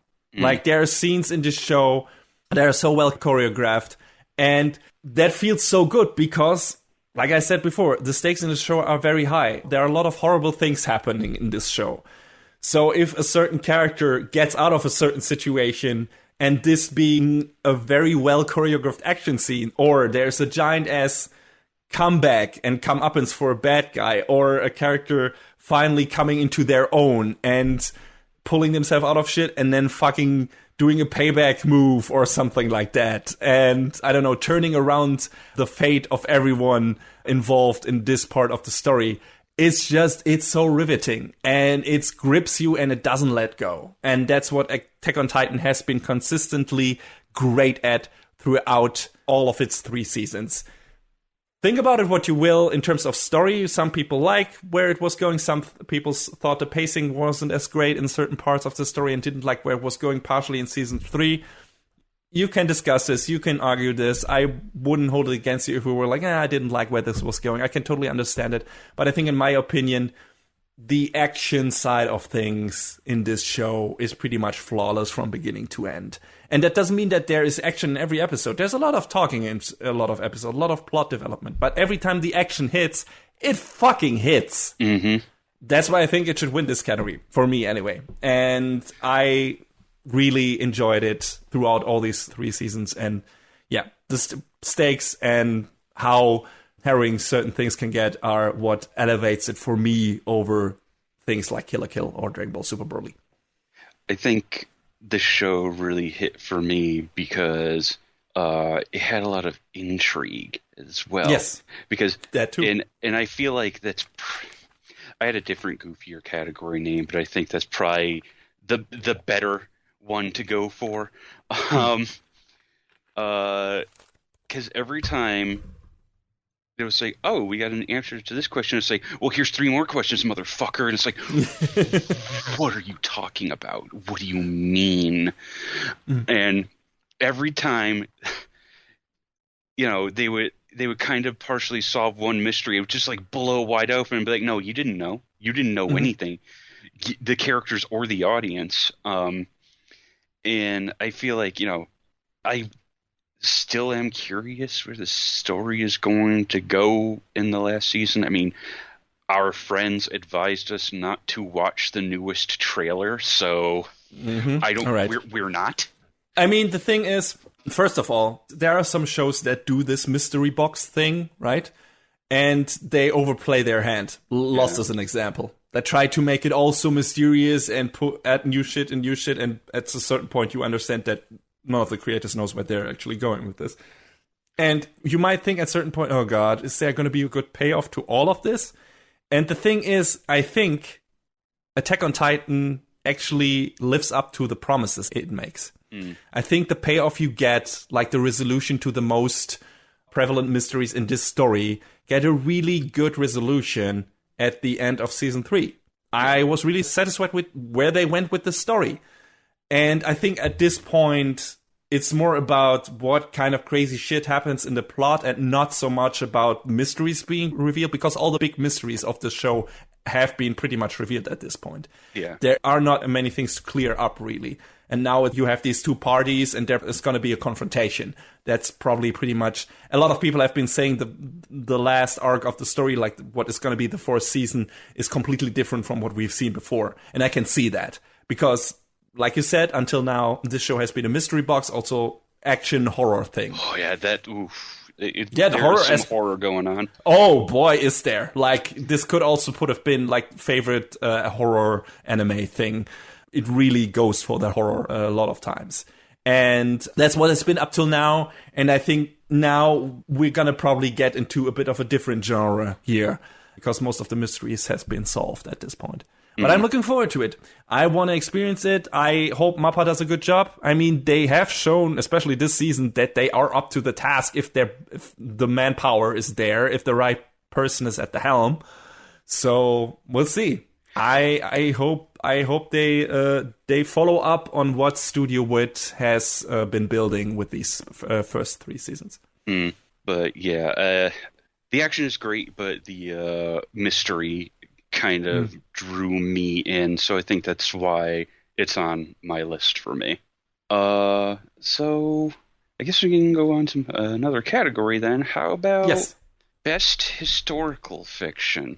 Oh shit, I know what's coming. That's probably one of my picks as well. So let's talk for a second about Golden Kamuy. Yes, please do. It's not on my list, but it should have been. And I'm really looking forward to the 3rd season. Oh, me too. Oh!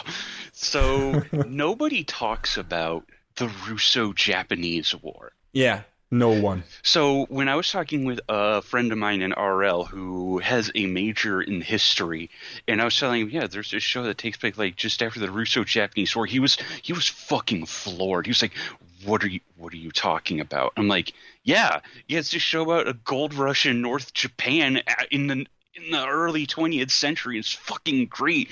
And God, Golden Kamuy shouldn't work, but the entirety of the cast and the rush to this lost Ainu treasure is so good, dude.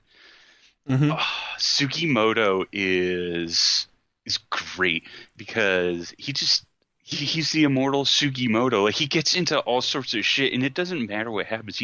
He finds weird, crazy ways to get out of it, and it's not like him like worming out of it, like not 100% of the time, but he's a fighter because he's a soldier, and he's not going to run away from a fight. He's gonna he doesn't always use he uses like some fucking brute ass military tactics. He's a fucking sniper.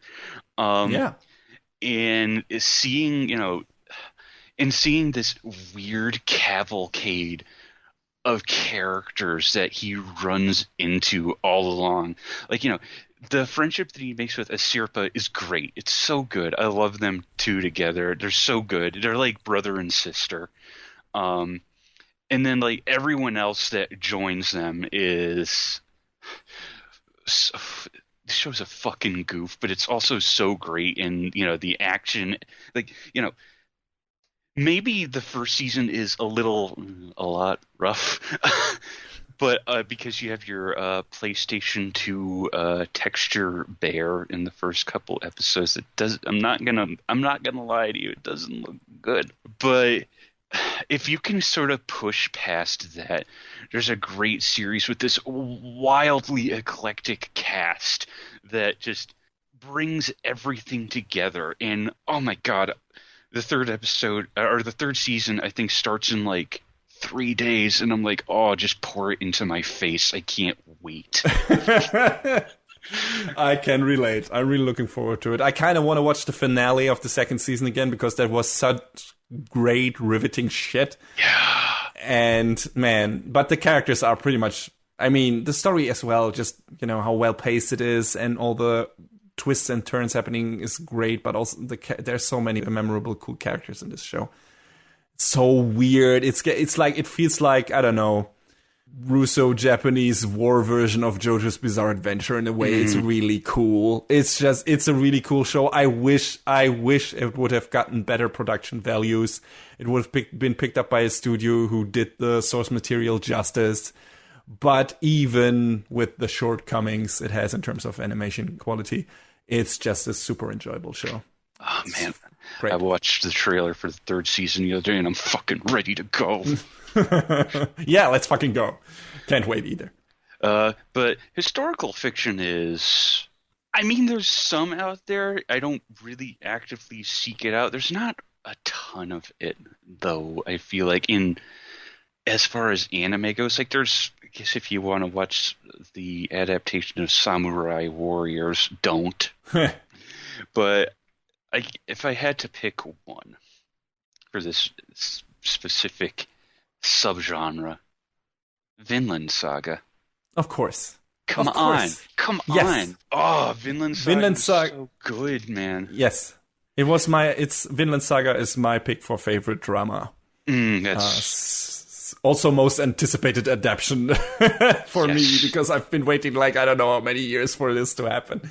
So yeah, but sure, talk about it. You go first. I don't even know where to start, man, because there's so much to the show. Like, it starts off as being like this story of revenge, which, hey, that's a dime a dozen. But then it sort of starts to genre shift with it, within the purview of its own story, to being like this story of rebellion where the main character changes. It sort of it goes from being Thorfinn's story from the beginning, and then it very quickly turns into being Ashalad's story, which I thought was an interesting twist, because you get to see this story through like two different viewpoints, where Thorfinn's is very just like, it's very straightforward, it's straight on.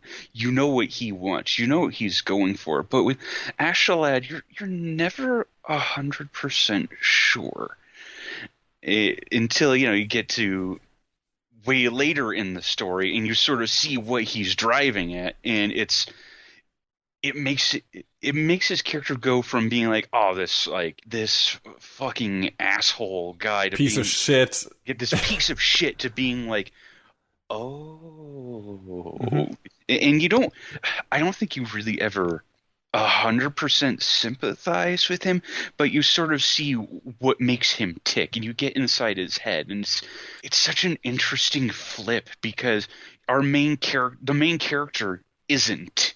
It's they like take the spotlight and be like, it's this guy over here. Look at this guy. He's more interesting. And it's all set on this backdrop of like Vikings and the ascension of the throne of Prince Canute. Who also becomes a very important character and has a great arc in this story. Like a great fucking turnaround considering where he starts and where he ends up. And that moment where that shift happens is fucking amazing. So good. It's so good. It's so well written and it's such a pivotal moment in that character's story and it's so well executed. Oh, amazing. Doesn't hold a candle to what they do with Ashla in the end, but still, it's really great. Everything about this show and the production just hit. Holy shit. Yes. It's so hard. Fucking Wit Studio came out swinging on this one, and I remember sort of being hearing this name on the wind of this show, mostly because you talked about it on and off over the years. Oh yeah. And then when the adaptation came and the first few trailers airing, I was like, yeah, I guess I'll check this out. And then when it started, I was like, oh, I got so in there on this show, and I'm so sad that the future of the anime adaptation is up in the air now. Yes, absolutely. Shuhei Yabuta said as such after the show finished, and it was like, man. Yeah, I can only hope. I mean, Wit Studio gave up apparently on Attack on Titan, or they don't want to do the final season for some reason. My hope is still that they'd rather do Vinland Saga or continue to do that, because they have done such a good job of bringing that manga to life, which I've read up to a certain point, not completely. I'm not up to date there, because at a certain point in the story, it was like, okay, I need to see this animated, which was, I think, pretty much where the first season ends. That's where I stopped reading the manga. So everything that comes after this is new to me, and I want to see this in animated form, because everything about this production is fucking amazing. Yes, there's some low points in the animation department at some points where you see some CGI animated soldiers that don't look too great and everything. That happens, but it's so negligible, because everything else, the artwork, the backdrops in this show are so gorgeous. Yeah. They are so gorgeous. Like, you have a fucking snow-filled landscape or a small river running down a mountain or a beautiful village on the side of a lake or something like that. Everything in the show looks so good, and it looks so real and palpable.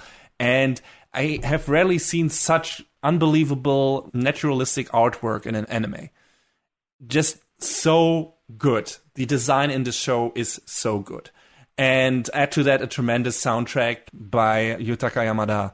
And it just all comes together. And, of course, the stellar animation by all the animators at Studio Wit. Like, when the action scenes hit, again, just like with Attack on Titan, because they did that as well. When the action scenes hit, they fucking hit. And it's really great. And on top of all of that, the fantastic story and characters. Okay, you can attribute that to the manga as well, of course. But since this is an adaptation, the way they do these characters, the way the voice actors bring them to life and everything in the most important scene, is all executed perfectly. And I dare you to not go out of the final episode of the show, of this first season, and be like, holy shit, that was a fucking emotional roller coaster ride. It's really great. It's a fantastic show in a really underused setting, just like Golden Kamuy. This is... you don't really see Viking anime anywhere. Just like you don't see something about the Russo-Japanese War, really. So this is something I was really looking forward to in terms of, hey, this is something new and different and interesting. And they really explore some interesting themes in the show as well. There's a bunch of stuff talked about that you wouldn't expect a show like this talk about, like love for some reason, and different interpretations of that, and religion. There are a bunch of interesting things they talk about. I always like when shows that are predominantly action shows on the surface try to dive into a bit of deeper material and give you a bit to chew on. And Fate Zero did the same thing, for example, when it tried to explore what it means to be a king from each character's viewpoint. Yeah, I think Vinland Saga does that a lot more even, and add to that all the fantastic characters and their incredibly well-written arcs. It's just great. It's my favorite drama this decade, most definitely. My runner-up was Erased, by the way. Oh, also a good pick. Yes, a show which I really liked. Had a cool kind of time travel gimmick, and I don't know, not Groundhog Day-ish, but in the vein where it's like one a guy reliving his childhood to stop basically his mom from getting murdered and his life turning to shit and everything. And that all connects to one of his childhood friends dying and everything. So that was a really riveting show, and a lot of people don't like the ending, how they changed that from the manga. I still like that anime. And I think the characters in Erased were also really well done, and had a really nice tone where it was like this callback childhood theme that I really enjoy in certain movies, series, books, like It by Stephen King or Stand By Me or stuff like that, where it goes a bit into nostalgia feelings that you might have had for certain things you experienced in your childhood. And Erased also caters to that in a way. But I think Vinland Saga has even more to offer. And a lot more surprises in terms of what they do with the characters and everything, and great payoffs. And I thought that show was riveting from beginning to end. Definitely. And I enjoyed that ride, and I hope we can continue that ride. We'll see. Fingers crossed. Yeah, fingers crossed. I mean, there are other shows that took really long breaks before they came back, so who's to say that Vinland Saga can't do the same? All right, so what's up next? My next category would be... I need to scroll up again because we jumped a bit forward. Sorry. No problem. This is fun. My next pick in terms of categories for my top 10 of the decade is favorite sci-fi. And my runner-ups for this category are Space Battleship Yamato 2099. I still have to watch that someday, man. You definitely do. This is a remake of the old show, Space Battleship Yamato, or some people in the US might remember it as Star Blazers. And this is something we don't really get at all anymore, I would say, in anime form, which is this really classic space opera, where it's a bunch of people getting on a spaceship in the beginning because they have to travel to a distant planet to basically procure a weapon that will help them destroy alien oppressors. And they're the last hope of mankind, basically. And it's kind of this ragtag crew of people working together on the spaceship. A lot of young people who have never done this before and have to learn how to survive in this environment. An old, sturdy captain with a big white beard. And a bunch of twists and turns in the story as well. A bunch of interesting alien planets, menacing alien opponents. This show is fun from beginning to end, and it's really well animated. Probably the best thing I've seen Zebek do ever.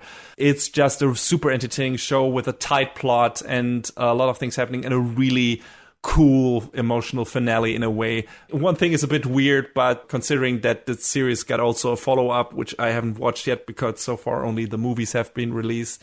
Since I watched the TV version for the first series, I might do the same for the next one, which I think is 2209 or something. I'm not sure.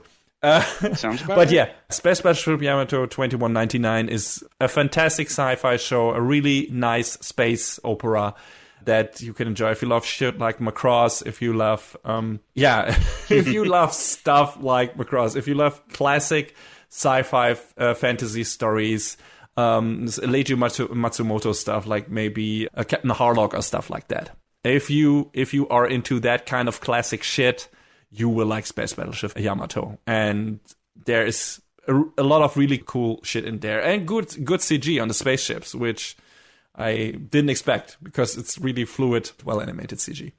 Yeah, I really enjoyed it. Follow-ups, Macross, mentioning Macross Delta could have been one. I really liked that show.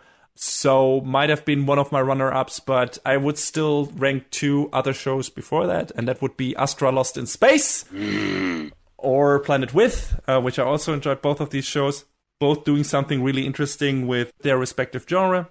Planet With doing some fighting against alien thing with a dude in a body armor supplied by another funny alien, and the show actually does some interesting things with the themes, and I really like that a lot. It was not super well animated, but it was fun, and the characters were great. Had a great soundtrack with a kick-ass fight theme and everything, and it was a really enjoyable a short show that I can recommend wholeheartedly. Astra Lost in Space, we talked about very recently, is like this neat survival trip of a crew of young students who get stranded basically in deep space and board a spaceship hovering in space and try to find their way back home. And they also visit a lot of interesting planets and need to learn to survive and become a crew. And each of them have their own personal stories and problems and everything. And they become this makeshift family. And it's really nice. And there's some crazy plot twists on the way back to home. Some really cool shit happening. And I also was, even though the ending feels a bit rushed in a way, I was really satisfied with that show a lot. But my favorite sci-fi show of the past decade is Psycho-Pass, season 1. Ooh. Which is not that kind of sci-fi that the other shows are. So not, hey, spaceship going into space, but more kind of the grounded on Earth dystopian cyber city sci-fi. Yeah, I was going to say sci-fi takes on different forms, so... Yes, exactly. And Psycho-Pass is a very different one. It caters more to the Ghost in the Shell audience, but it's not as...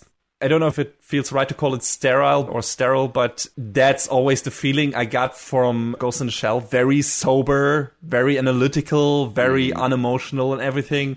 And Psycho-Pass isn't that. It's again, written by Gen Urobuchi.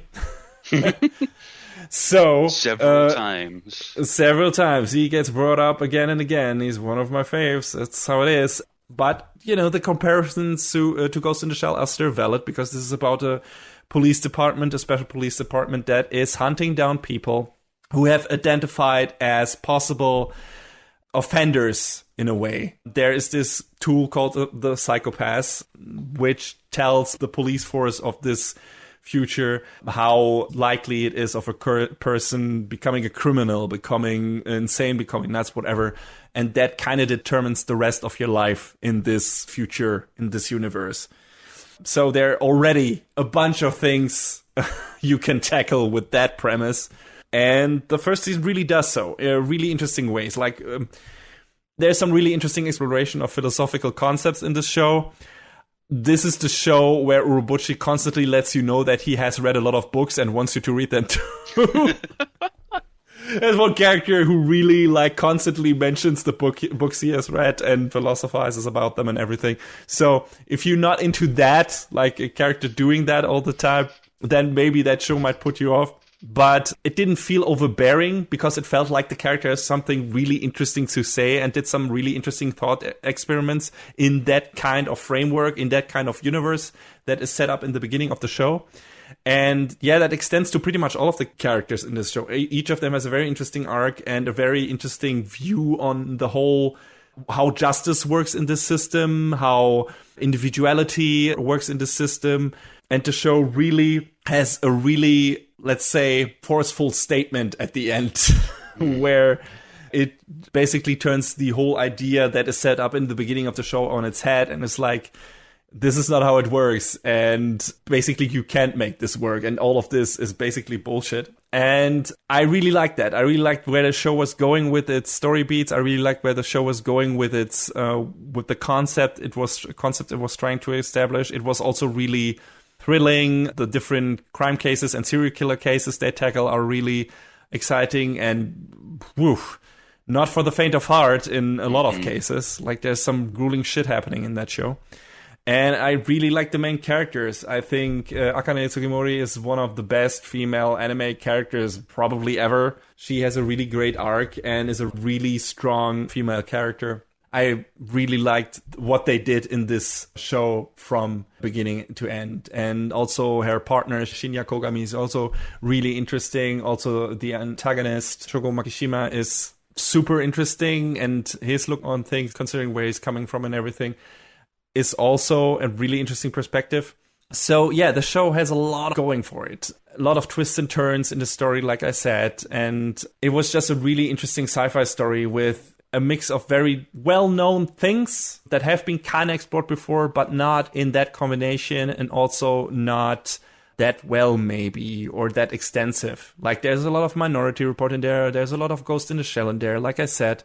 But I think it all comes together much better than some of the concepts do in those other shows or movies. And yeah, I really enjoyed it. I think this is a great sci-fi show, great sci-fi thriller in a lot of parts, has really nice action. It's very well animated by Production IG, if I remember correctly. I think that was the studio that was responsible. Yeah, so if you can still get your hand on it, and if you are in the mood for a somewhat heady in certain parts, but not too overindulgent when it comes to that thing, and also not too exposition heavy, try to watch this show. There was a re-release of that gave more screen time to the villain and tried to make it like double-length episodes, which in my opinion didn't work as well in terms of pacing, and the extra scenes for the villain weren't necessary in my opinion. It just unnecessarily extended all the shit that we already knew about him basically, and just gives him a bit more time to talk. But it's not necessary, and I think it's not on the standard Blu-ray. That was just for the re-release of the TV version. So if you can get your hand on the original Blu-ray, that is the best version to get. And yeah, I really like Psycho-Pass season 1, and it's amazing that nobody ever tried to do anything else with that franchise. It never got a second season, which is totally weird. So yeah, it's weird, isn't it? Yeah, this one season the show got was really, really. I can't keep this up. Don't watch the second season, guys. It's horrendous. The second season of Psycho-Pass is one of the biggest disappointments in anime history, in media history I've ever seen. Yeah. Talk about a show shitting a bed by completely changing the production team and the writer and the director and everything, who don't fucking get it. Like, don't get it at all. Luckily, you don't need to watch any further than season 1 to enjoy this show. Yes, it ends on kind of an open note, but that actually benefits what it is trying to say and what it is doing with this story, in my opinion.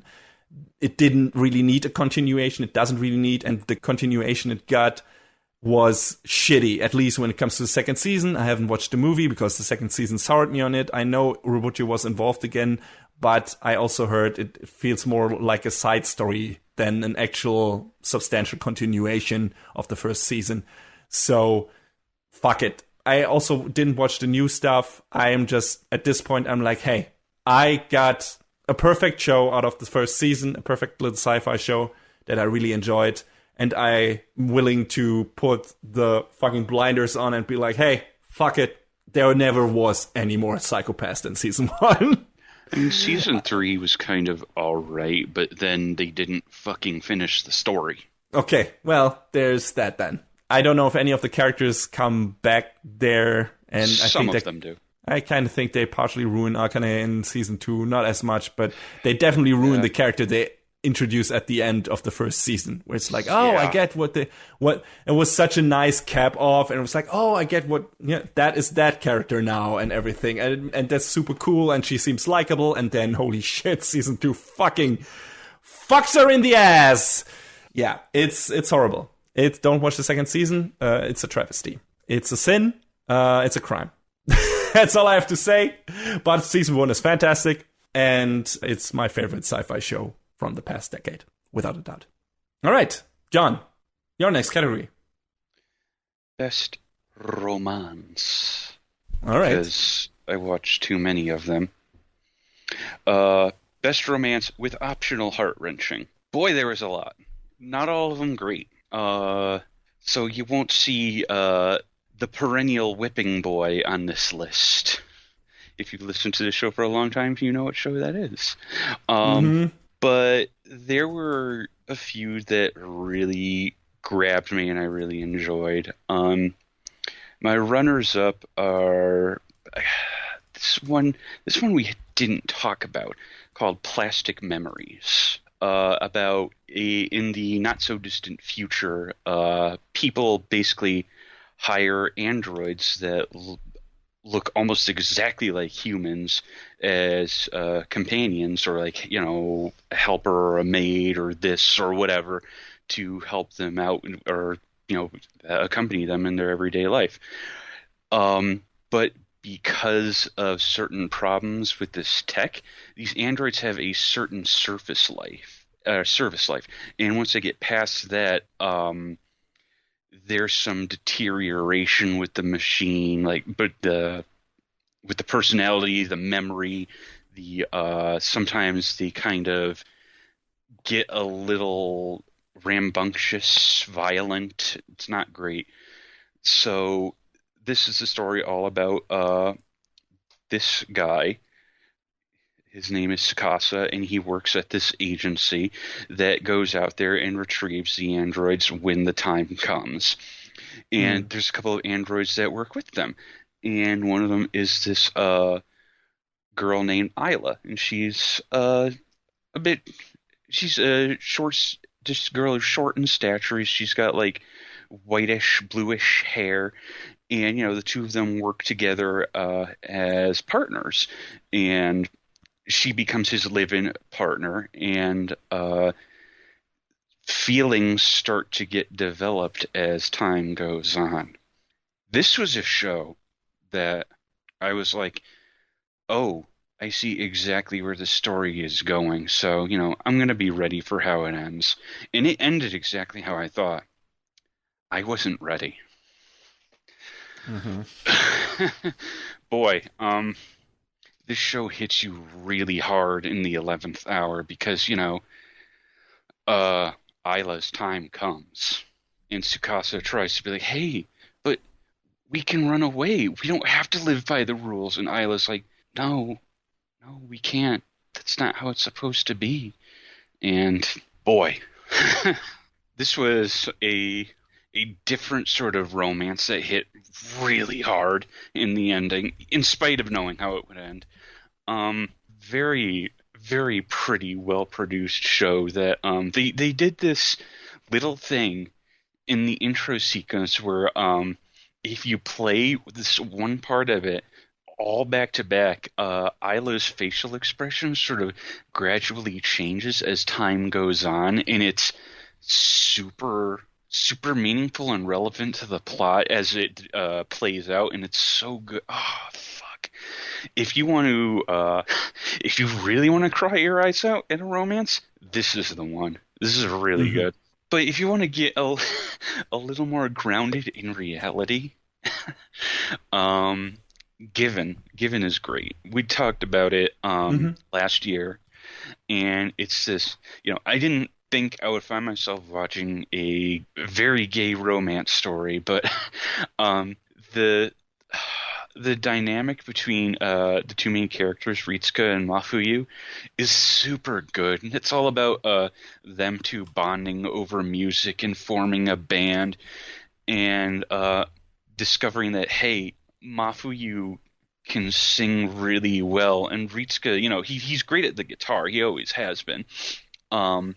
He sort of lost interest, but he meets Mafuyu, and it's his sort of reignites his love for music, and along the way, he ends up falling for this guy that he never knew before now, and it's this really strong, substantial story between the two of them that you really feel them get to know each other. And like I pointed out in the story, Ritsuka has this moment where he's not sure if this is all right, and he talks to I remember a friend of theirs, and he's like, yeah, there's nothing wrong with being gay, dude.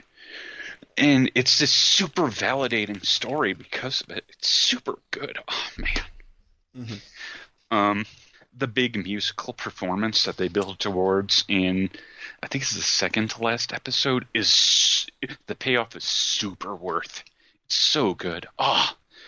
Given is super great. It's super, super good. I think the one that hit me the hardest, you guess what it is? I have my suspicions. It's Recovery of an MMO Junkie. Okay, well, that is more of a lighthearted thing, though, I guess. Yes, but you don't see a lot of romance anime or manga about 30-somethings. That is true. With a lot of substance true. in them. And yeah, it's about, how many stories you see about a girl who's like, yeah, I don't want to work my job anymore. She just straight up fucking quits to become a NEET.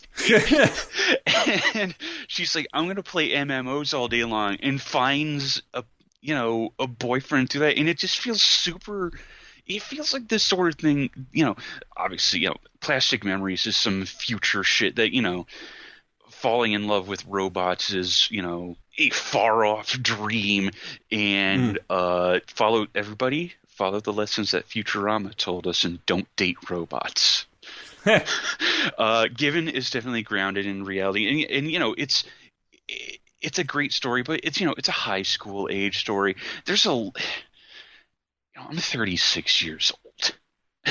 It's hard to be like, yeah, I totally connect with this high school story. And a show that's not on this list is my teen rom-com Snafu, because, you know, that's definitely a more substantial high school rom-com, but it has, you know, it definitely has some weight behind it that not many other rom-coms of that ilk can manifest.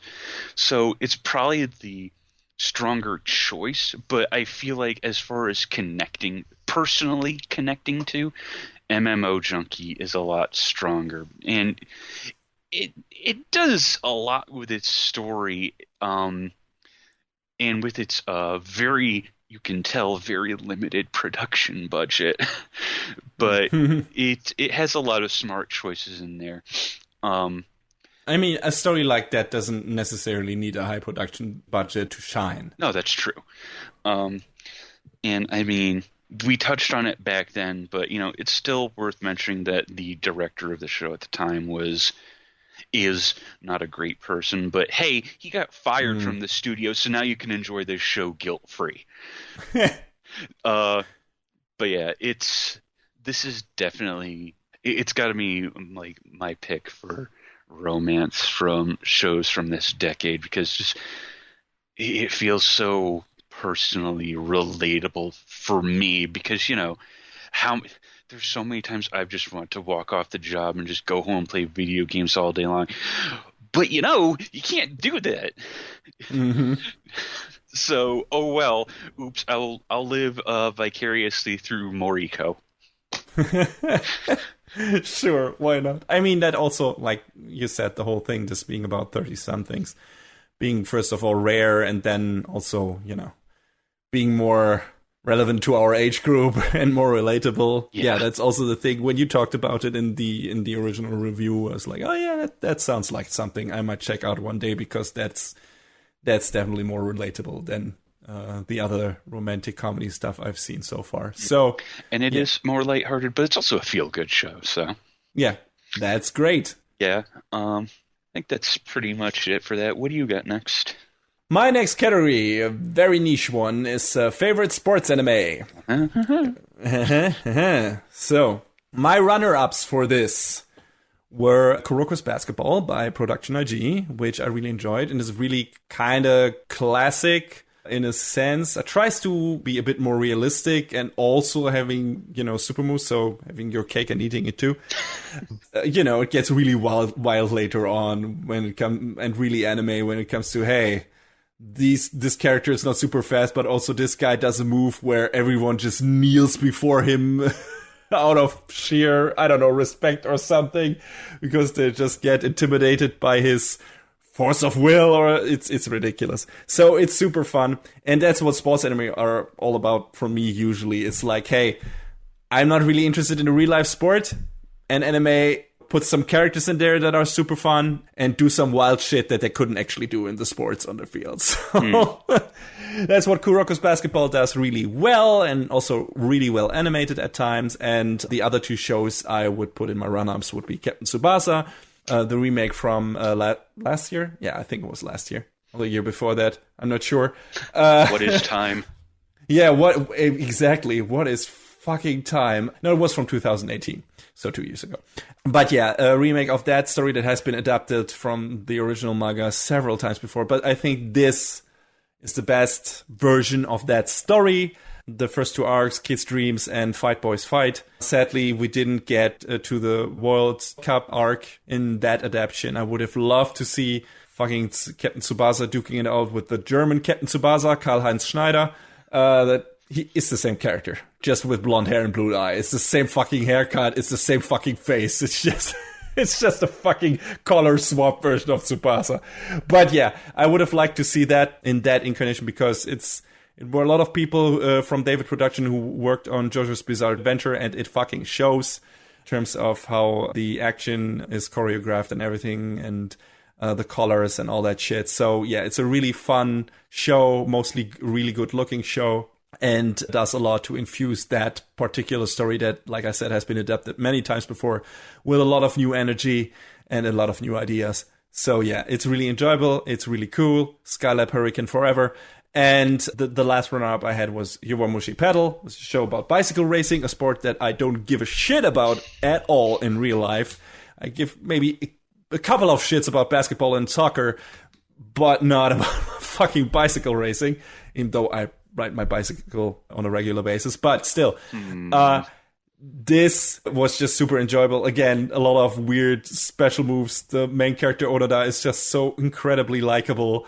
Every time he gets really psyched up or tries to psych him up, he sings the OP of his favorite magical girl anime while riding his bike, and just gets fucking wild and sings Hime Hime Hime all the time, and it's a blast to watch. And there's so much wild shit to see, so many crazy opponents and special moves happening. It's super fun. Yowamushi Pedal, if bicycle racing is something you might be tangentially interested in, or you just want to have a good time with a lot of fun characters, that's also really valid. But my most favorite sports anime of the past decade, yeah, obviously, it has to go to Haikyuu, without a doubt. Again, production IG, just like Kuroko's Basketball, and I think some of the same team is on this as well. But this is about volleyball, and there have been several volleyball anime before. One of the most probably one is Attack Number 1. That was one of the first anime I watched without knowing it being anime on TV. And yeah, Haikyuu is also volleyball, and it's just, it has it all. It has it all. It has everything a good sports anime needs. It has a dedication to the sport. It explains the sport to you very well so that you as a fucking noob know what is actually happening, what the players have to do to win the sport. I'm looking at you, Yuri on Ice. Fucking not explaining anything how that shit is judged. No fucking idea how those scores came together. No, in this show, you know how what happens. And yeah, it's great. The matches are riveting. The animation is fucking stellar by Production IG. When our main character hits their fucking quick attack, is their opponents are not the only one just with their mouths hanging open. It's also us, the viewers.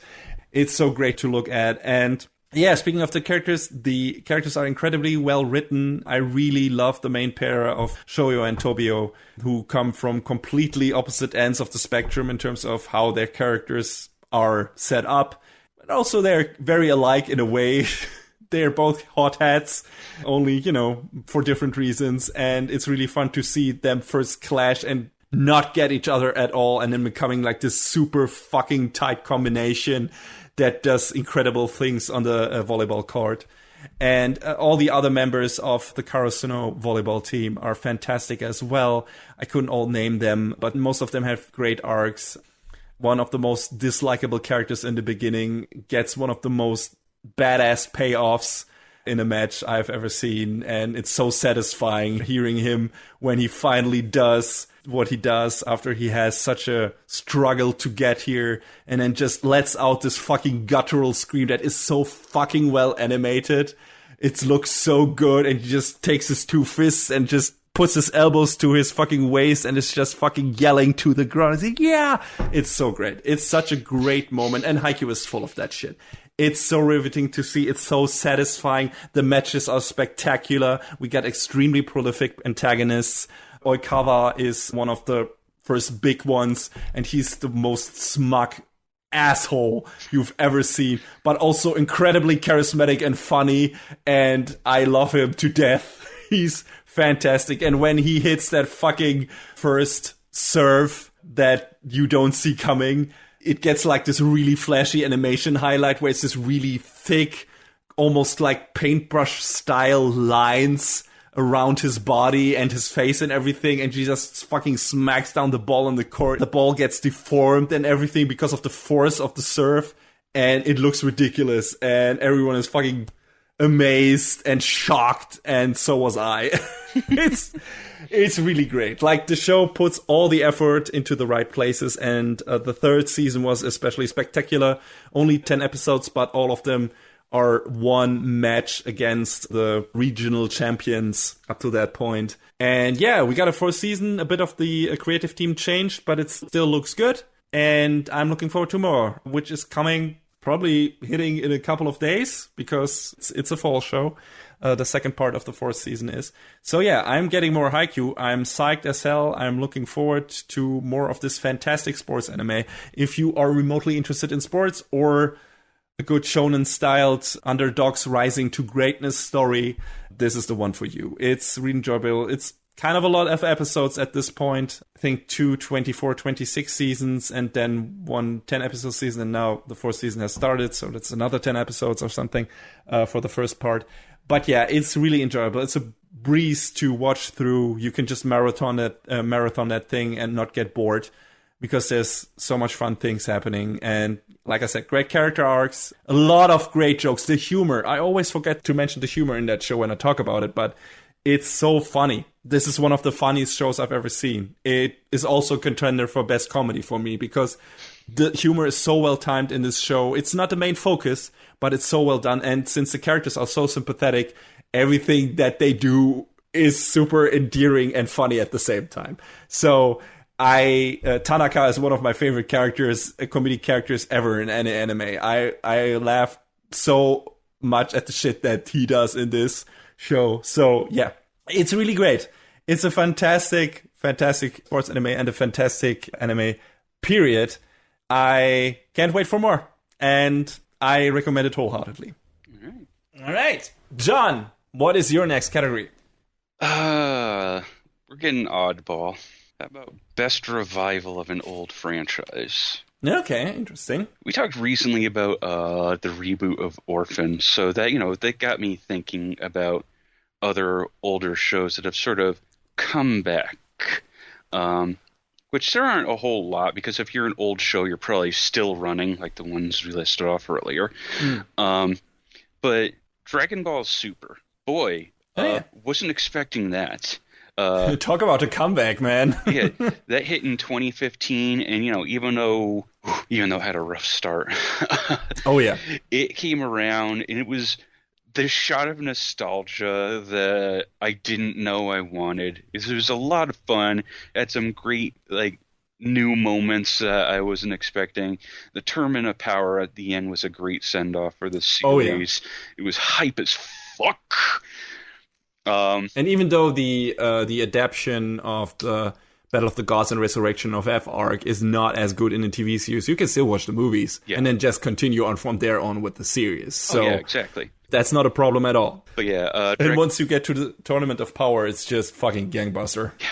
Yeah, Dragon Ball Super, and you mentioned before the movie Broly, which was also fucking phenomenal. It was wild. Still can't believe that movie exists, and it's so well produced. Mm-hmm. But this is other older franchise from the 80s that had some adaptations here and there, but it didn't have a consistent one until, I believe it was 2012, 2013. What else could I be talking about but JoJo's Bizarre Adventure? That's in my category. Favorite long-running franchise that hasn't shit the bed so far, anyway. There we go, exactly.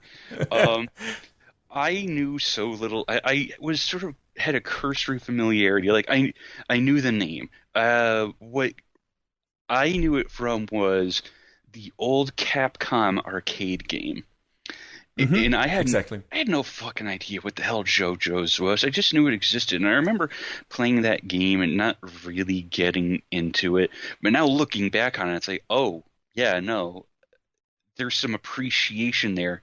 And now you can't fucking buy it anymore because thanks, Capcom. But JoJo's, it's your fault. I'm not sorry. You're like, you should watch JoJo's, and I was like, they kept putting it off. And then all of part 1 and 2 finished airing, and I sat down and I just sort of binged it over the course of maybe a week and a half, and I was like, yo, yo, yo, yo, yo. I got super drawn into this like big long generational battle against Dio and the shenanigans of the Joestar family. So some members of the Joestars are better than others, Joseph. You're JoJo forever. You're the best. You might be the best JoJo, but you're not. You're not a good person, Joseph. Not necessarily, anyway. But man, it is so wild to think that how this story is written, that it is a generational thing. It goes on for so long. This feud goes on for so long, and it's so crazy. And every time you think you figured out JoJo's, and it can't get crazier. Fuck you. Fuck you. It gets even crazier.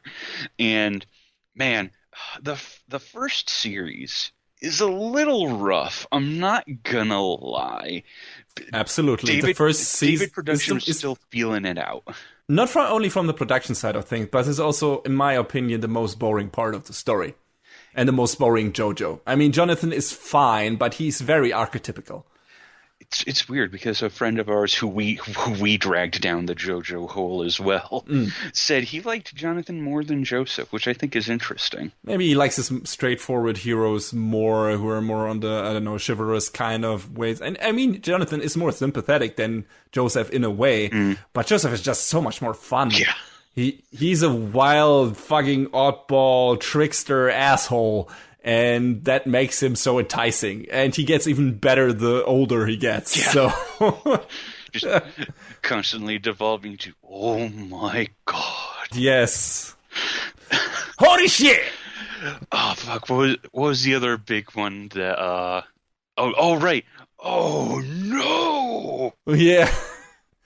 There's so many quotable things. And that's also one of the things about JoJo. Like you said, I also had my contact with JoJo's with the Capcom game, but also the old OVA. So I was a bit more introduced to this because I watched the old Stardust Crusaders OVA. Yeah. So I knew what was coming. I did sort of touch on the old OVA, but I don't think I ever watched even a full episode of the old OVA. So you should still try to go back and watch this. Just from an animation standpoint, this is obviously better than TV series.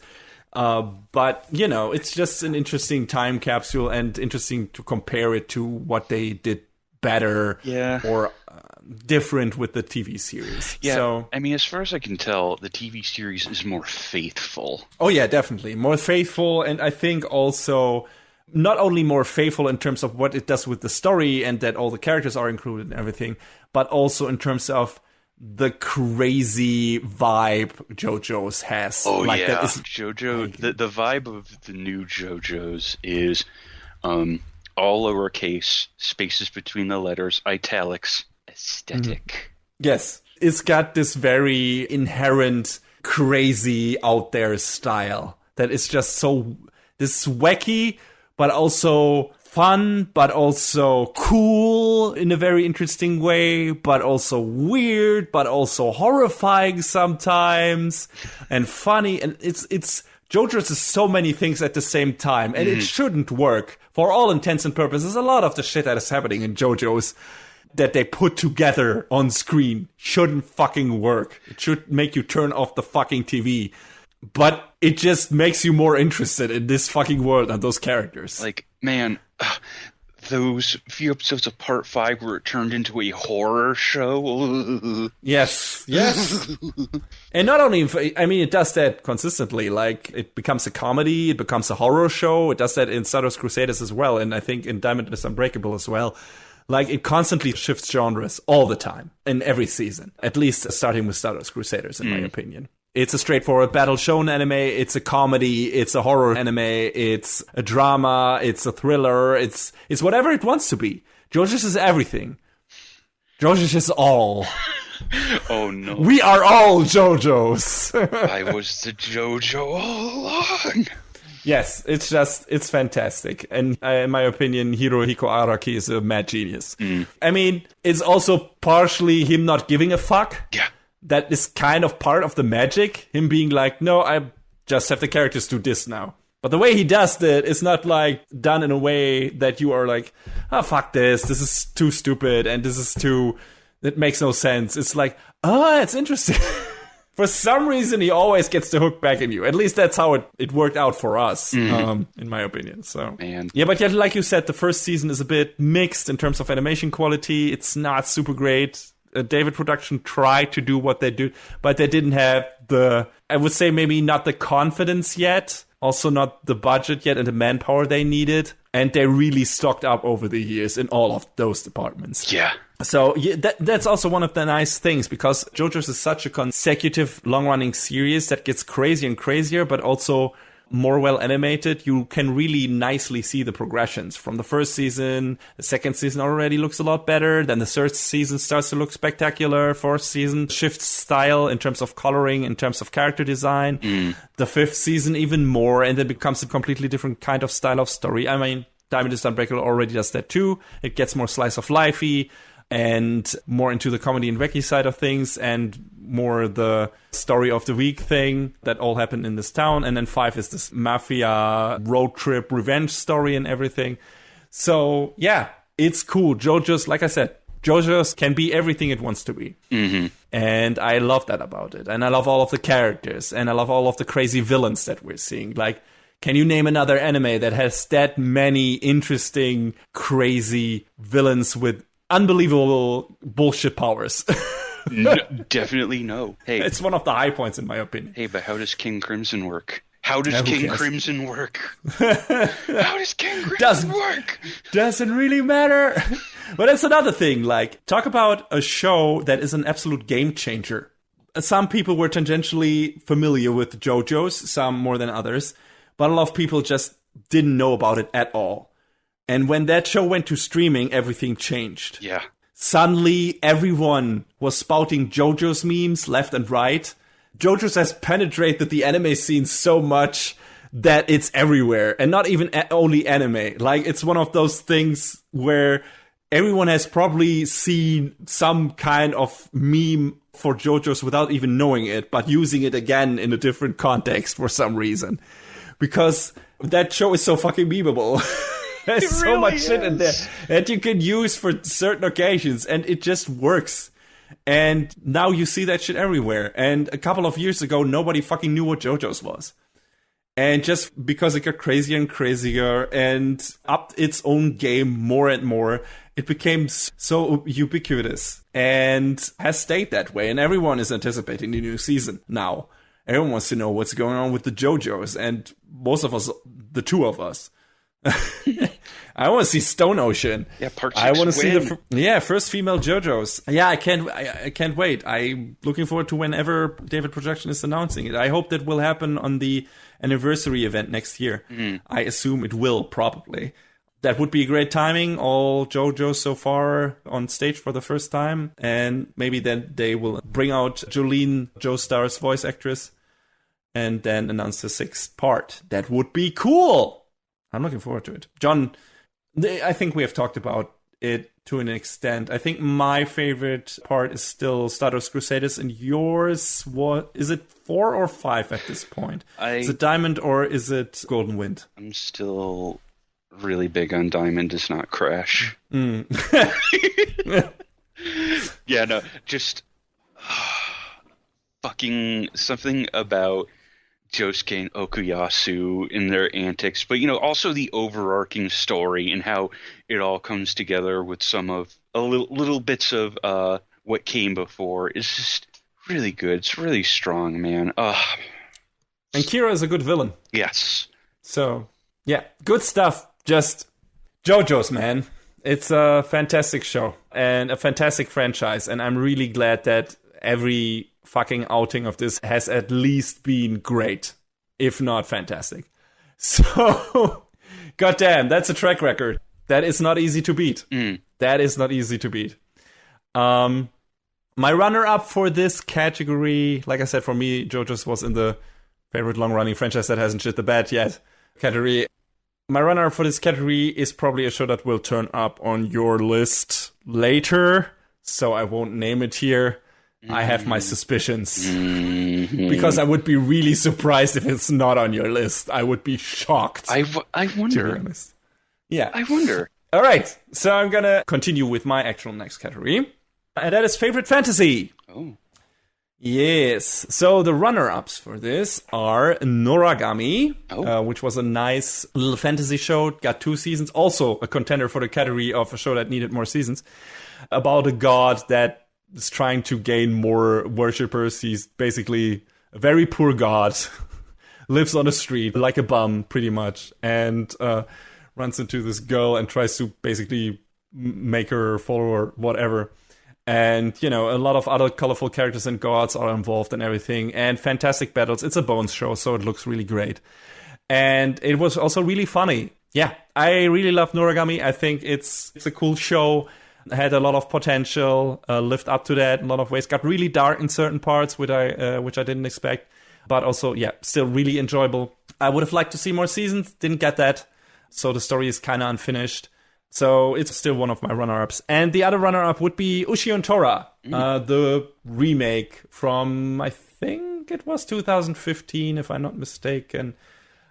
Yes, 2015, which is like this perfect throwback thing in terms of what it does and how the characters work and everything. And has this great pairing in, Ushio, who is like this kind of straightforward shonen protagonist, and Tora, who's this kind of fuck-up mythical monster guy who pulls some shitty prank all the time. And this dynamic with Ushio is really great and really funny, and the way they fight. And yeah, it has a really fantastic antagonist that, when it is revealed in its final form, is just one of those epic screen-tearing moments.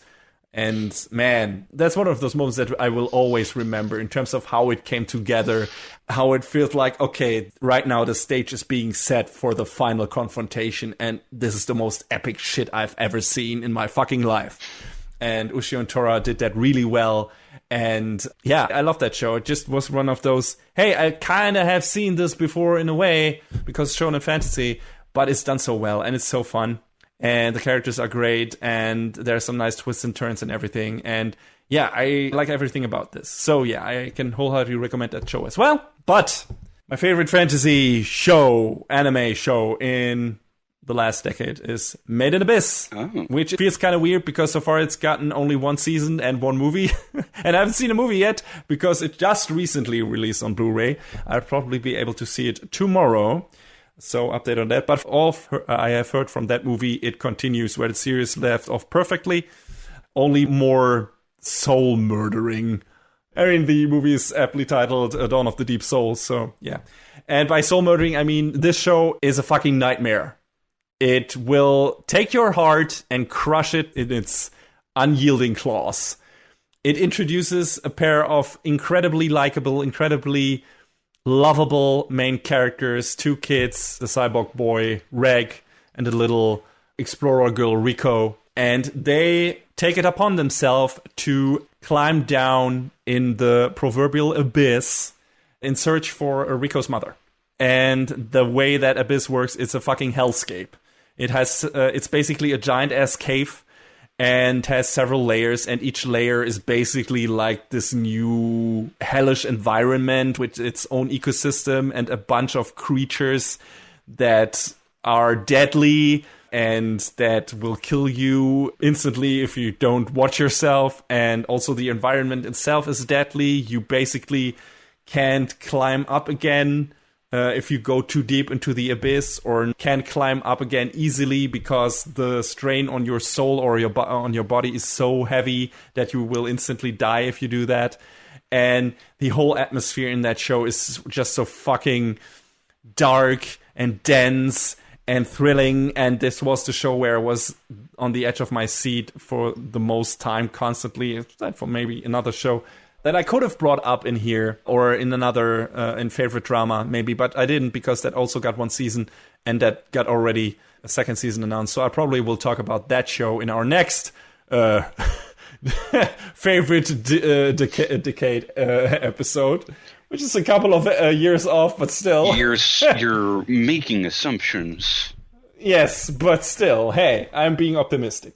Anyway, but Made in Abyss was an incredibly riveting show, and it's got this nice JRPG feel to it, because this fantasy world is so well crafted, and I like me a really well crafted fantasy world with a bunch of interesting rule sets, with a bunch of interesting fantasy creatures, and the people inhabiting it having to adhere to a certain lifestyle that is very uncommon to ours because the world demands it of them. And this is cool fantasy. The world feels so alien and so out there and so fantastical that this is the perfect choice for this category. And yeah, like I said, it has this nice JRPG feel to it in terms of its mechanics, in terms of its rule set, in terms of how the world is built. And it makes sense because the writer of the manga has a background in video games. He worked on JRPGs before, if I'm not mistaken, at least in the art department. And I still want to bet the story he did in the manga started as a video game story, as a JRPG story. Because there's a lot of shit in how this world works, this fantasy world works, that feels gamey to be, but not in a way that it feels like, oh, this feels artificial, this feels like convoluted, contrived bullshit. It feels all very natural. But yeah, besides the great world building in the show and besides the world itself and everything, and fantastic animation by Kinema Citrus, by the way, and a fantastic artwork. The best thing about this are the characters and the story and what they have to go through this harrowing environment. And you really feel for these kids. You're really worried for them. And don't get me wrong, like I said before, the show will definitely make you feel very uncomfortable in certain parts and make you feel angry and sad and maybe even depressed in certain parts. But it also gives you hope. It also gives you, I don't want to call them happy, fuzzy feelings, but it gives you good emotional payoff for things that are built up from the very beginning and some very satisfying things happening. But yeah, this will fucking tear at your heartstrings without mercy, and not in a cheap way. And I really cherish it for that, even though I felt really bad in certain parts of the story. I watched it twice, and I don't feel bad for watching it because it felt really fulfilling. And like I watched a really good, substantial story, character story, fantasy story. And I'm really looking forward to the movie. I'm really looking forward to the continuation of the story in general. However it may continue, if it continues in movie form, if it continues in series form, whatever they do with it, I'm looking forward to it. Because I think Made in Abyss is one of the best anime I've seen in recent years, and definitely my favorite fantasy anime from the past decade. So yeah, go and watch that show if you can stomach it.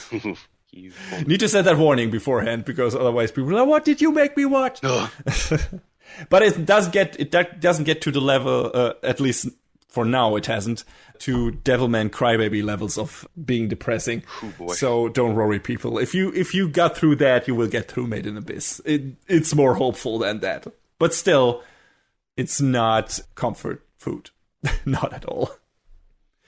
All right, John, what is your next category? How about best music or musical? We'll roll them together. We talked about Carol and Tuesday not too long ago, and it's definitely a strong runner-up. I don't...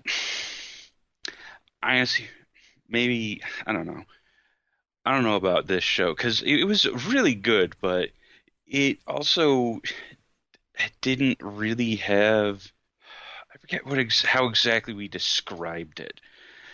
Like, maybe a little too, like... Scattershot, maybe. I think our main problem, or my main problem with it, was that our two main characters are not really the main characters of the story. Yeah. Like, they don't really have agency. They don't really do anything. They don't really have arcs, really. They are just part of this kind of political story in a way that happens in the background.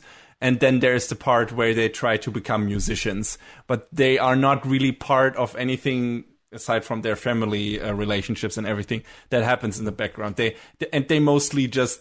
shit happens to them, but they don't feel like they're the agents of their own story. Right. So that was my main problem with it, I think. That's it. I just couldn't pinpoint exactly why in my memory, but you've refreshed it very well. Thank you. But as far as a musical goes, yeah, it's got some good numbers, and it's great. It's definitely got all the theming there. Yeah, a lot of references, a lot of the dedication to songwriters and everything. And yeah, the songs themselves are also great. Yeah. Motherfucker. Hey, best song. It is a great song. Mermaid Sisters forever. Revue Starlight was a show that just sort of was oddly captivating to me, and I know I think I use that word a lot to describe it, but the whole style of theater that it was something I wasn't familiar with, and I was really taken with it. And maybe it wasn't a musical in the most stringent sense, but that was definitely one of the themes, because it was about a battle to be, top stage, the top stage girl, and all of the fight choreography, the weird sort of mysticism at times to the story just made it really, really wild. So I feel like it kind of falls on the fringe of this category, but it's definitely got a foot very strongly in there, because hey, what ties in with theater? Music. It's basically musical theater, the anime. Mm-hmm. Sound euphonium. I'm a band kid, so I definitely felt the struggles that Kumiko did of trying to fit in with the band, not being sure, hey, is this the instrument I really want to play, that sort of thing. Ending didn't really quite do it for me, but it was more of the journey than it was the destination. So I really, enjoyed it for that. And, it's some of the best musical instrument porn out there. Thank you, Kyoto Animation. Oof. Those instruments looked great, and everything was animated exactly to how the music was being played. So that was definitely super bonus points on that. Love Live Sunshine, of course. I'm cheating and throwing an extra runner-up in there. Screw you, it's our list. The first Love Live was fine, but I feel like it was more of a Cinderella story, and it didn't have the same sort of emotional resonance that Sunshine did, because, at the end of Sunshine, hey, you get thrown back into reality and you realize, not everything is going to be that perfect ending, but, you made a lot of great friends along the way, sang a lot of awesome songs, and it was just, really good with a really heartfelt, strong conclusion. But this name has been whispered before, and it predates the start of this show. It's a series from 2011 that ties in with a big-name video game franchise that Bandai Namco has still not graced us with here in the West. What else could I be talking about but The Idolmaster? The broad strokes of The Idolmaster is that you, the player, take on the role of a talent producer at the 765, read as Namu Co. production agency. And there are these 13 girls that you meet, and it's, up to you to help them become next big star, baby. And it's all about this intertwining, intersecting story between all of these girls and how they get along and what their backstories is and who they are and how they view them, how they want to be viewed on the stage. And it's just this big character set piece of all of these girls that comes together, and this show's got a fucking million songs that are all super bangers. Like, so it has two different intro themes because it ran two cores. Okay, right? It had a different ending theme every single episode. That's 26 ending themes and 26 unique ending sequences to go along with them. That's pretty crazy. This show had, and I counted, 47 insert songs. Jesus Christ. You want your anime music fix? Boom. So it's hard to me to... this is my pick for this category because it's one of my super big favorite shows. It's a tough recommend, though, because if you're a fan of The Idolmaster, of course you're going to be watching it. Of course you are. If you're not a fan of The Idolmaster, it's a tough sell because, it was up to this point a pretty well established franchise, and it is still ongoing. But this show's production, oh my God, A1 called in so many favors from so many people. The production, like the credits list for this show is a fucking mile long because this was by fans for fans. It looks so consistently amazing from beginning to end. It's so I don't know how I can qualify it other than the director Atsushi Nishigori. He went in so hard with this show, and that name might be somewhat familiar because he's also worked at Trigger on shows like Gurren Lagann and Kill la Kill. So there is some of the Trigger DNA to this show, and it fucking bleeds through so hard. Like, I know, I think Gurren Lagann was before this show.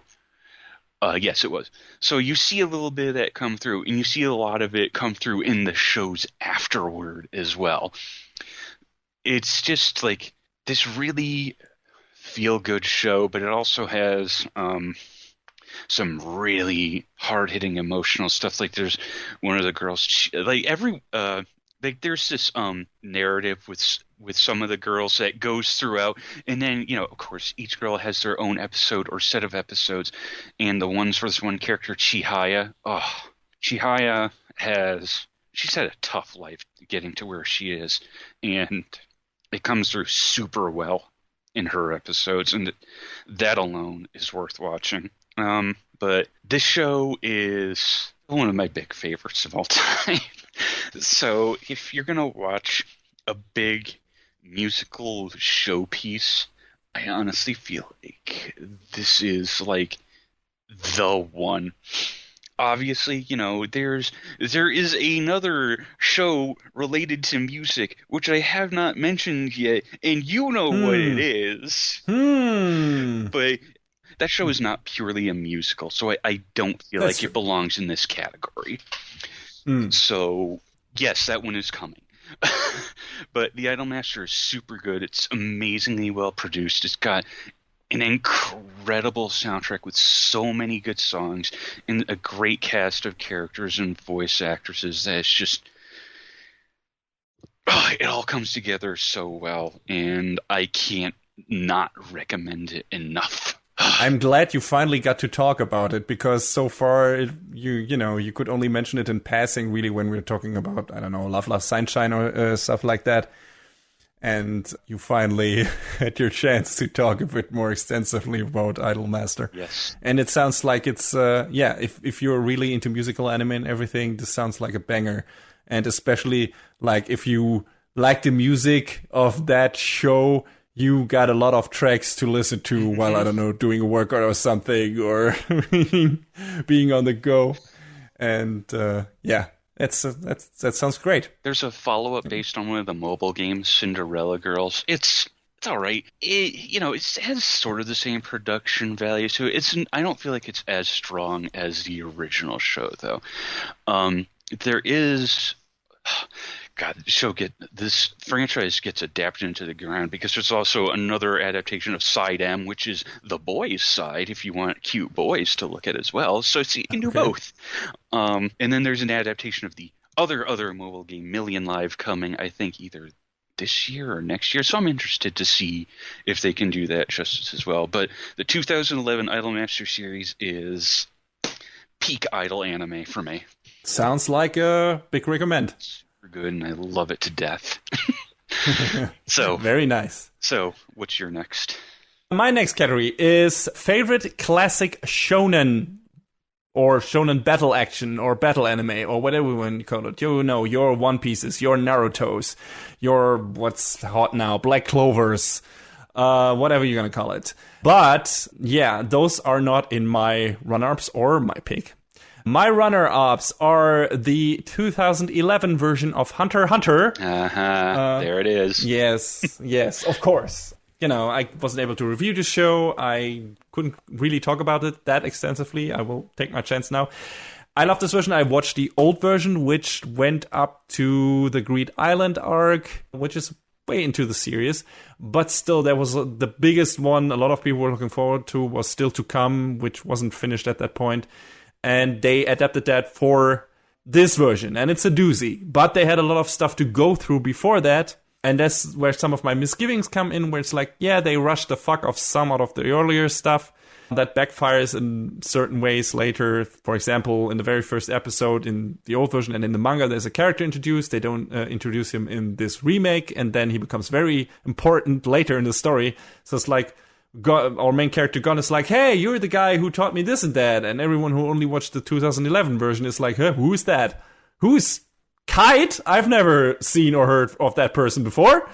And yeah, that's one of the things. Some of the neat filler bits they put in the old adaptation are missing from this one, which I also found sad because I like those where, the contestants in the Hunter exam, for example, have to work together for a change and not work against each other to save like a shipwreck or survive an incoming flood on a shipwreck.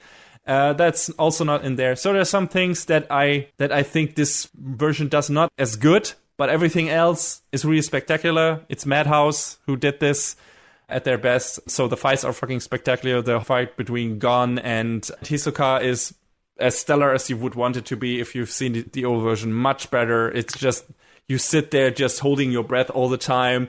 The background sound, the strings get more intense, and the action is happening, and you're waiting for the fucking final moment where the soundtrack breaks out and the action stops and it doesn't let up.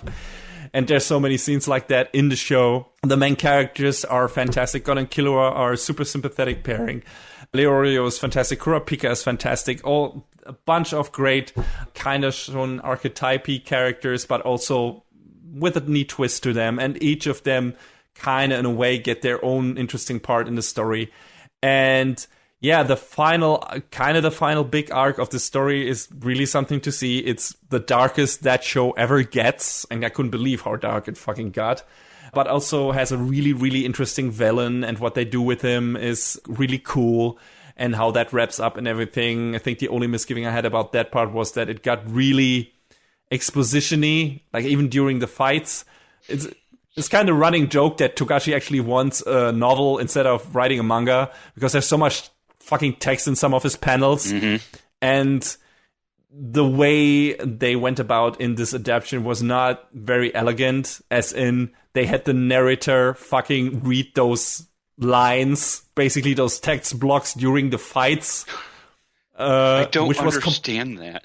It's so fucking unnecessary. It's like, and then Gon realized this, and then he did this and that, and then that character did that, and it's like, I'm fucking seeing that! You don't have to fucking tell me about this! Jesus Christ, this is the worst example of show and tell at the same time. And yeah, I do not understand this. But aside from these nitpicks, this is a fantastic adaptation of the source material, and it looks much better than the source material, to be fair. Like, Togashi took a really long time to actually become good at drawing this shit. It's a super fun show. It's kind of on the long side, of course, but like I said, the characters are fantastic. The story is really riveting.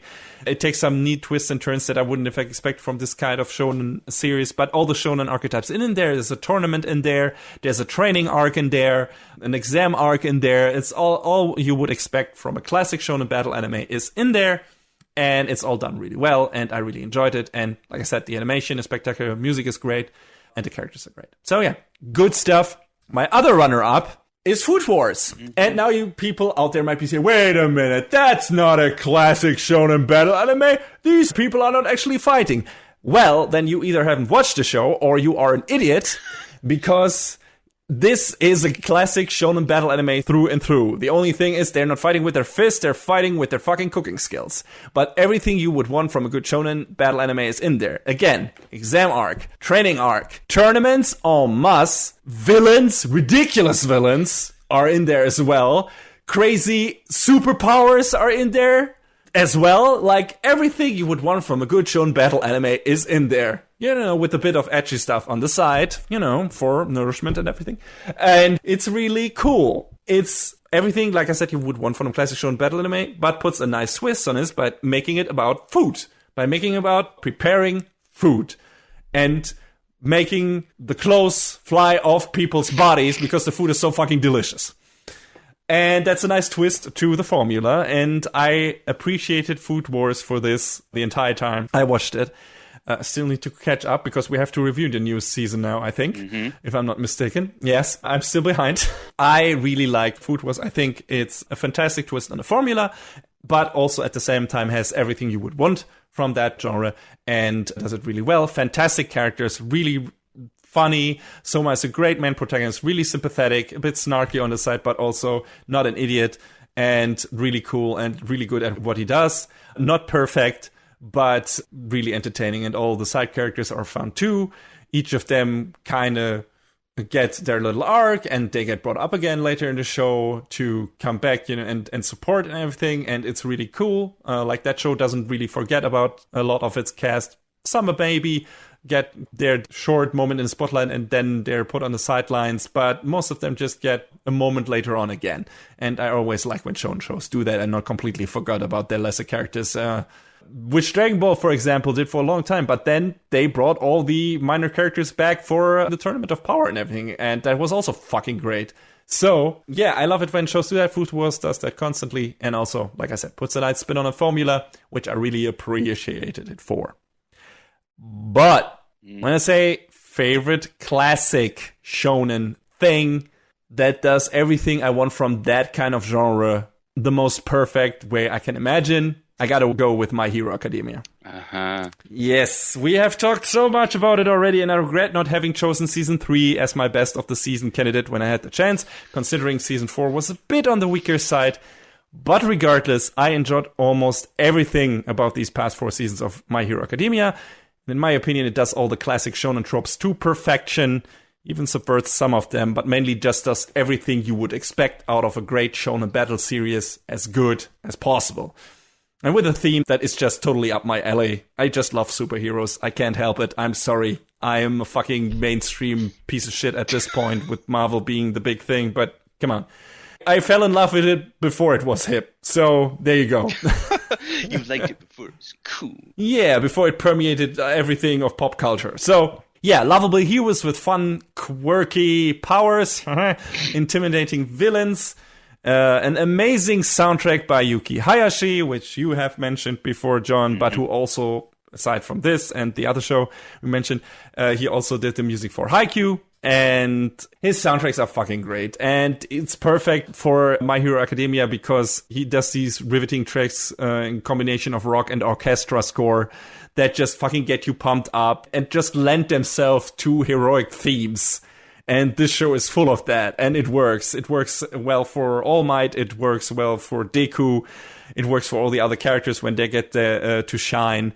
And probably has one of my most favorite musical stings in all of anime, and that is when Bakugo fucking in the big escape scene in season 3 just fucking blasts off into the sky to grab the hand of his friend Kirishima, and when that music hits, again, it fucking hits. So, just Yuki Hayashi is so fucking good at this, and he is in Haikyuu as well, and yeah, I love those soundtracks to bit. He's my favorite anime composer next to Hiroyuki Sawano, and yeah, it's really good stuff, and of course, stellar animation by Bones, with a bunch of Sakuga blowout scenes. And just some really good emotional beats for the characters, like the journey of Deku is really great. He has some really incredibly cool battle scenes. A highlight for me is probably his fight against Muscular in season 3. I think this is still one of the most epic comebacks and epic story arc moments, payoff moments I've ever seen, with the setup with Kota and everything, and then Deku being suppressed by Muscular and, almost seeing like everything is lost. We, kind of know he will get out of this in a way, but you don't know how. And the way he does it, and the way that is portrayed, the way that is staged, the animation and that, the music, everything comes together in this perfect amalgamation of awesomeness. And it's just, I've watched that fucking scene 20 times or something, just like the Bakugo escape scene, and I don't remember that doing for another show. So yeah, I love shonen action, shonen battle anime, and I think My Hero Academia is just doing kind of the best version of all these tropes, of all these kind of archetypical characters we have seen before, and of these kind of storylines with interesting antagonists that have a lot of potential, great villain groups and great hero groups, and great character dynamics between our main characters, between Deku and All Might, between Deku and Bakugo, and how they develop all of that. It's really cool. And like I said, how they develop the villains is also great. And yeah, I just love the show. I know season 4 didn't live up to a lot of expectations in certain parts, but I also enjoyed that for the most part. And I hope maybe season 5 will pick up the pace a bit more. We'll see where it will go. But for now, considering everything that came until now, season 1, 2, 3, definitely. Season 4, at least to a certain extent. This is my favorite shonen thing I've seen this decade. John, I know you were a bit more lukewarm on season 4 than I was. How did you feel overall in general when it comes to My Hero Academia? I mean, the show is hype as hell, and it's got such a the class of 1A is such a good cast, and you know that's what bummed me out about season 4 was there was less time with them and more with these other characters who were here for half a season and then gone. Yes. But yeah, so My Hero kind of fell into a different category on my list. I had a hard time coming up with a name, so I called it Best Coming of Age Story with Superpowers. Oh, okay. Nice. And I feel like, My Hero Academia definitely is a coming of age story because everyone, we get to see these characters growing up, growing together, getting to know each other, and just, it's a great just sort of piece of, making friends and, seeing what they do best and, helping them bring out the best in them.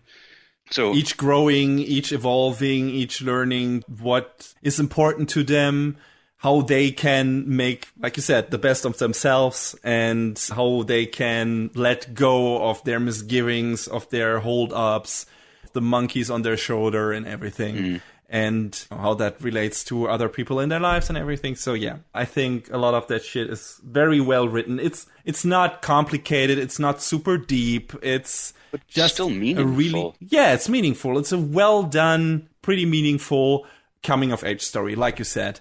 And also, like you said, the cast is just great. It has so many cool, sympathetic, colorful characters, all with interesting powers and all with interesting little stories to tell. And I hope we'll see more of that main cast and learn more about those characters and their background stories. There's so much stuff to do with those instead of just hang around and help out occasionally with the journey of our couple of main characters. So do some more with the great characters you created, Horikoshi, instead of adding new ones. Definitely. But yeah, I feel like that was kind of a runner-up to Mob Psycho 100. Oh shit, yeah, that is also in my last category, which would be favorite animation. Mob Psycho 100 is nuts in the best ways possible. It's Bones going balls to the wall on the animation. It's this great story about just this kid not knowing what he wants to be, meeting a real piece of shit along the way who turns out to be an all right guy with a heart of gold. And just everything about Shigeo's progression, his friendship with Reagan, and the way he learns to use his powers as time goes on. Everything about Mob Psycho 100 hits really strongly. And, it's about, Mob coming into his own. So I think, at the crux of it, it is definitely a coming of age story, with the psychic powers on the side, no big deal, whatever. But man, when this show hit, it was definitely something weird and special, and especially, knowing that it came out of the same head that One Punch Man came out of. And I think One Punch Man is great, don't get me wrong, but this is the This is the youthful, hopeful, tomorrow's gonna be better to One Punch Man's jaded, it's just another day sort of story where Saitama is just sort of dragging along, trying to find that one fight that'll reignite his heart. And I feel like there's something more meaningful and more poignant. That's a good word, to Mob Psycho than there is to One Punch Man. I don't know. What do you think? Yeah, Mob Psycho 100 is my winner for favorite animation, like I said. And the runner-ups for this were One Punch Man and Demon Slayer. So it's funny that both One Punch Man and Mob Psycho 100 would be in the same category, but it works. Yeah, but these other two shows, also great animation, great fight choreography and everything. But yeah, let's first talk about what you said about the story and the coming of age aspect of it, and then go over to the animation. Yeah, I think what you also said about One Punch Man, this being the more jaded thing, the more, let's say, grown-up, depressed attitude towards life, right? That should resonate more with, again, like Recovery of an MMO Junkie in terms of age group. That should more relate, resonate with us. But also, like you said, Mob Psycho 100 resonated more with me because of its hopeful attitude and because of its incredibly well likable character. Don't get me wrong, Saitama is also incredibly likable, and I love Genos. But it's kind of like One Punch Man feels more like it's trying to say something more about certain aspects of society and about how certain people are treated and everything, and is trying to make a more scathing satire out of it, while Mob Psycho feels like it has more of a heart to it. Like the relationship between Shigeo or Mob and Reagan is like, once they get to that point that they have been building towards from the first season on, and you get to that payoff moment, you feel really good. You feel really validated. You feel like there was a really nice, well built up, well thought out emotional core to this show, which I didn't expect it to have. I expected this to be the more episodic and weird, more ESP version of One Punch Man. More psychic powers instead of physical superpowers. And that's why I was a bit more skeptical of Mob Psycho 100 when watching it first. I was like, okay, is this going to be as good as One Punch Man? And the first couple of episodes, I was like, I don't know if I like this as much as One Punch Man. But then, once the emotional beats hits, I got where they were going with this. And it is all more focused on Mob, like you said, coming into its own. And not only Mob, it's a lot of people around him. It's Ritsu, his brother. He has to learn stuff about himself and becoming someone else, not abusing his power and everything. And, of course, Reagan, who is also a grown-up at this point, but who also kind of has still a lot of growing up to do. So, for him, it's also a coming-of-age story. And these both coming-of-age stories running parallel to each other, and these two characters evolving with each other, against each other, and learning from each other, then in later parts of the story clashing with each other for several reasons, and then finally coming to an understanding, to mutual respect and understanding, and a real, let's say, eye-level relationship. That was such a fucking rewarding, well-written moment that has such a strong emotional beat that, I don't know, I didn't expect from the show, and that I didn't get out of One Punch Man at any moment. There is no character relationship in that show that is so strong, that is so well built, that is so relatable, so likable, and so well written, in my opinion. One Punch Man is very focused on everything else, and Saitama trying to get to grips with life having not much more to offer to him, I guess. Because he has kind of reached everything. And all the characters around him more or less becoming stronger, I guess, like Genos. I don't know. One Punch Man is a weird beast, even more in its second season, because production values take a giant nosedive. But I watched One Punch Man mostly for its action and for its animation. And Mob Psycho, after the first couple of episodes, after I started to understand the characters, I watched more for the story.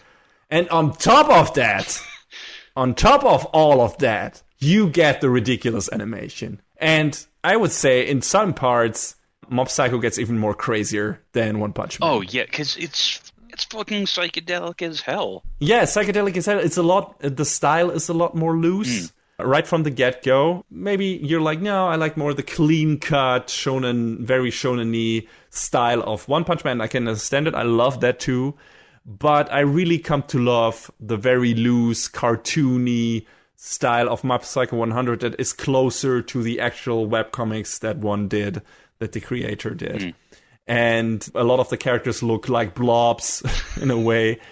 But that lends itself incredibly well to super kinetic, fluid, and wild and experimental animation. There's a lot of stuff in Mob Psycho 100 that I haven't really seen done or animated in that way in other shows. There are a lot of experimental stuff in one of the EDs. And some parts of the show, you see like the stuff where they drew on glass and incorporated that in the show.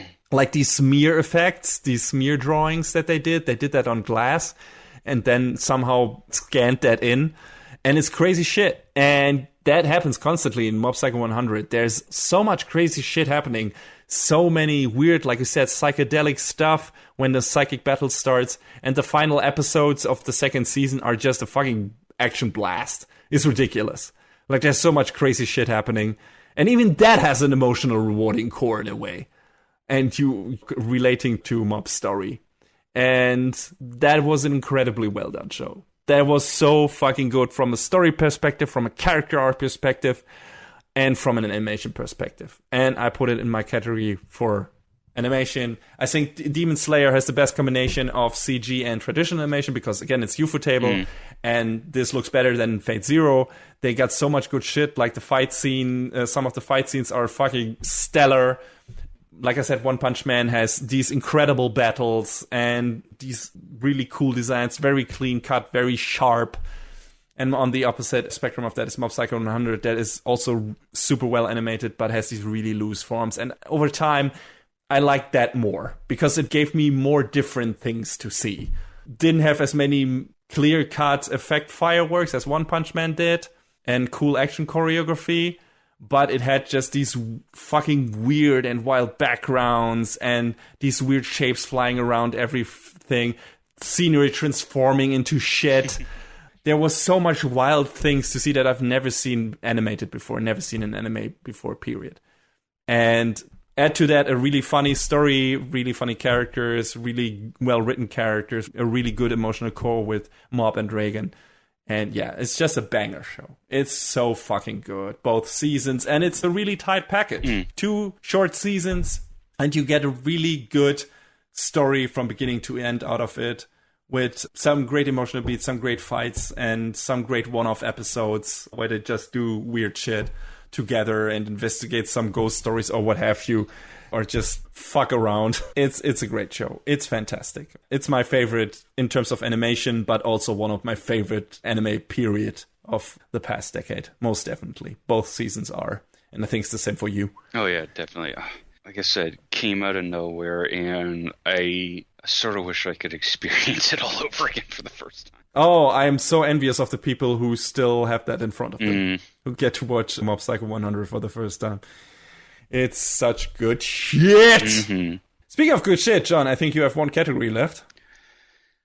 I didn't know what to call this category, and I kind of waffled on what shows to put into it. But, you know, I feel like best spectacle, like most hype, I don't know. Because most hype. I like most hype. Because there's a lot of shows out there with some... Favorite most hype show. There's a lot of shows out there with really exciting, big moments. Like, we talked about, you know, Mob Psycho, My Hero, JoJo's, Dragon Ball. All those are great. But I guess it's also worth talking about other shows that don't really fall into those categories as well. Because part of me kind of wanted this category to also be like... best underdog or most overlooked or possibly most overlooked, because there were shows like 91 Days that I don't think anyone talks about. Which was a really great gangster story. Oh, super. How many anime do you know about, not Yakuza, but the Mafia? And it was just really good shit. It was just really great revenge story. And, you know, the production values weren't always there, like most of the time. But, But the 2 main characters were great. Yeah, what drove the 2 main characters was so fucking good, man, and I loved that so much. I guess I'm just going to throw a whole bunch of shows out there before I get to my number one then. Sure. Because we talked about Princess Principal, which was like a sort of weird corner of the action genre, which, but it had this like spy angle to it, and there was constantly these things that, you didn't really know about the characters, and it made them feel a bit more multi-dimensional, and it was just really cool, like steampunk royal spy fiction sort of angle to it, and it was great. I loved that show a lot. Really enjoyable cast of characters. Great OP. Gundam Build Fighters is so good, even though it's just a show about kids building toys, but it has these like awesome moments interspersed, and like the big last battle with the hologram of Abawa Ku suddenly like bleeding into the real world, and it's like, oh shit, you're not fighting your battle in the game anymore. It was really cool. I don't know, there was something about that just got me super amped up, and I was like, this is fucking awesome.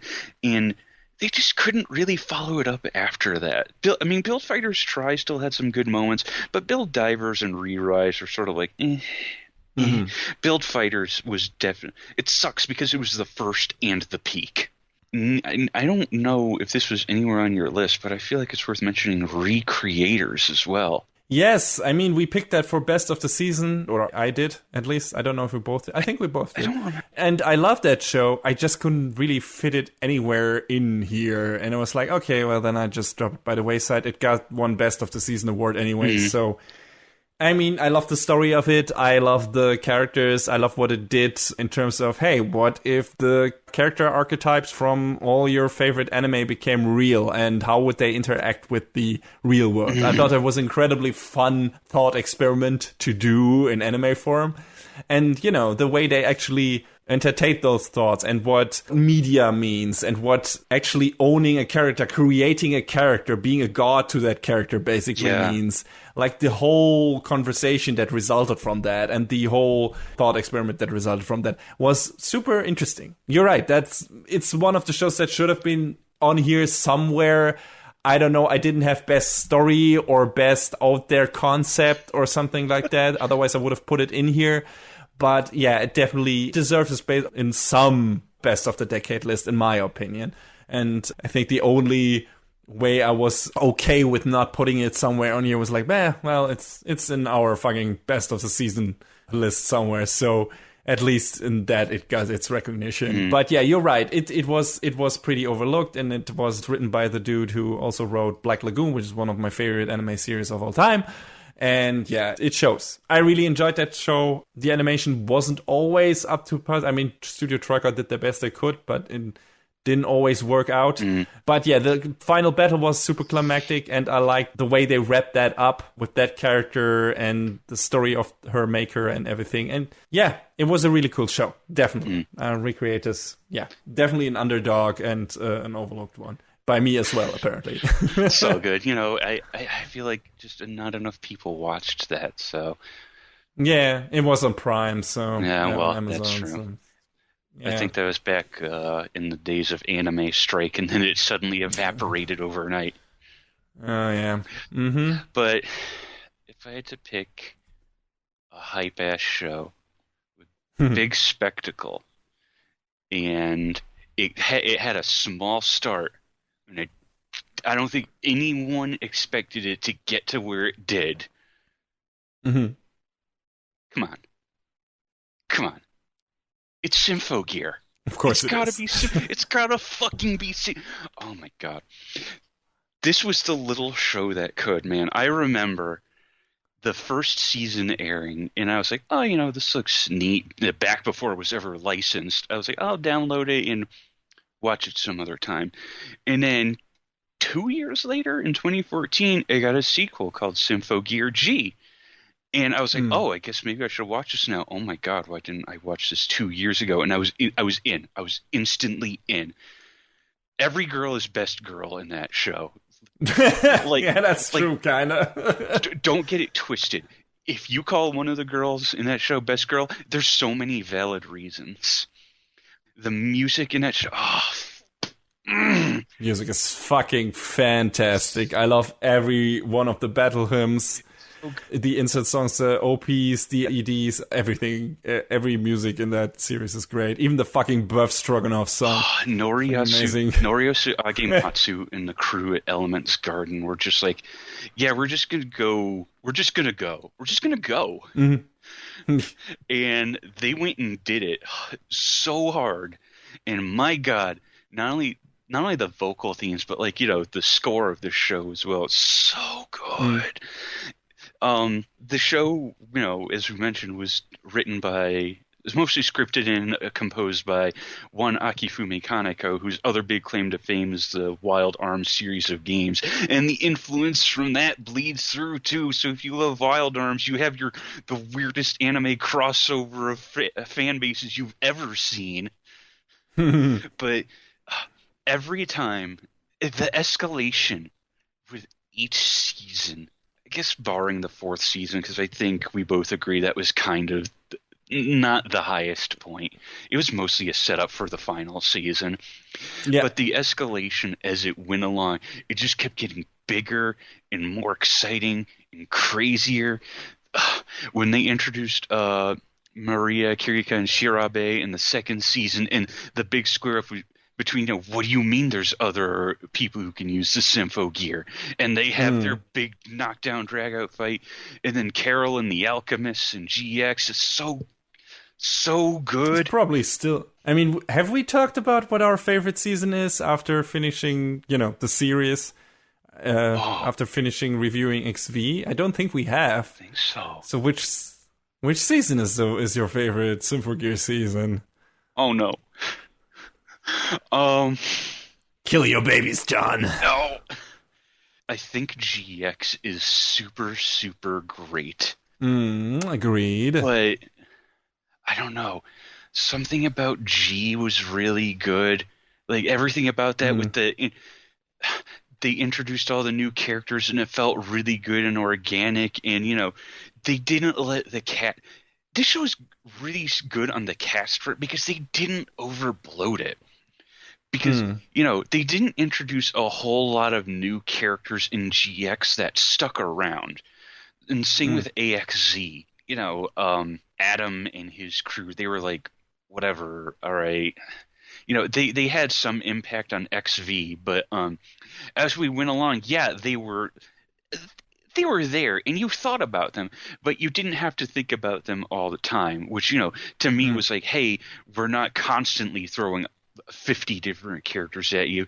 We're doing it in parts. So I feel like, that was the real strength of it, especially XV really was the everyone is here season. And it was the fuck, man, when the auto scorers came back and they helped Elf9 tap back into Carol's power, and God, fucking so good. Fuck it. I think XV is my big favorite. Speaking of XV, this was my runner-up for favorite long-running franchise that hasn't shit the bed. Because, this went for 5 seasons and, season 4 aside, which was still okay. It wasn't bad. It was just, okay, the other seasons were better. It's the same thing I said for My Hero Academia. But, yeah, it was like, XV was such a return to form and such a great finale with a few minor nitpicks, maybe. Yeah. But, it's like, if this is the end of Sympho Gear, this is like a great run. This is a franchise that went for 5 fucking seasons, which nobody would have expected after the first one, really. That was a really good season, but, it was like, hey, this is a really cool one-off thing. And then got bigger and bigger and crazier and crazier and crazier and more superpowers and wilder fucking transformations that got crazier and crazier and more well animated. And holy shit, have you seen the transformation animations in fucking Sympho Gear XV?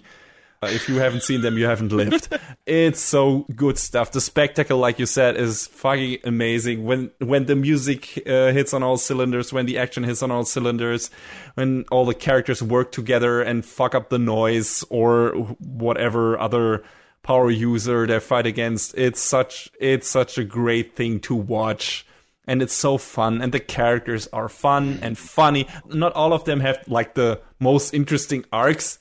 I would always say Shirabe and Kirika get like a bit short end of the stick here. Yeah. But they're still fun characters. They're just the maybe later comedic duo side couple thing more than having an actual... I mean, they do something with how they use their powers and everything, but they're not that super relevant to the later parts of the story. But everyone else kind of is.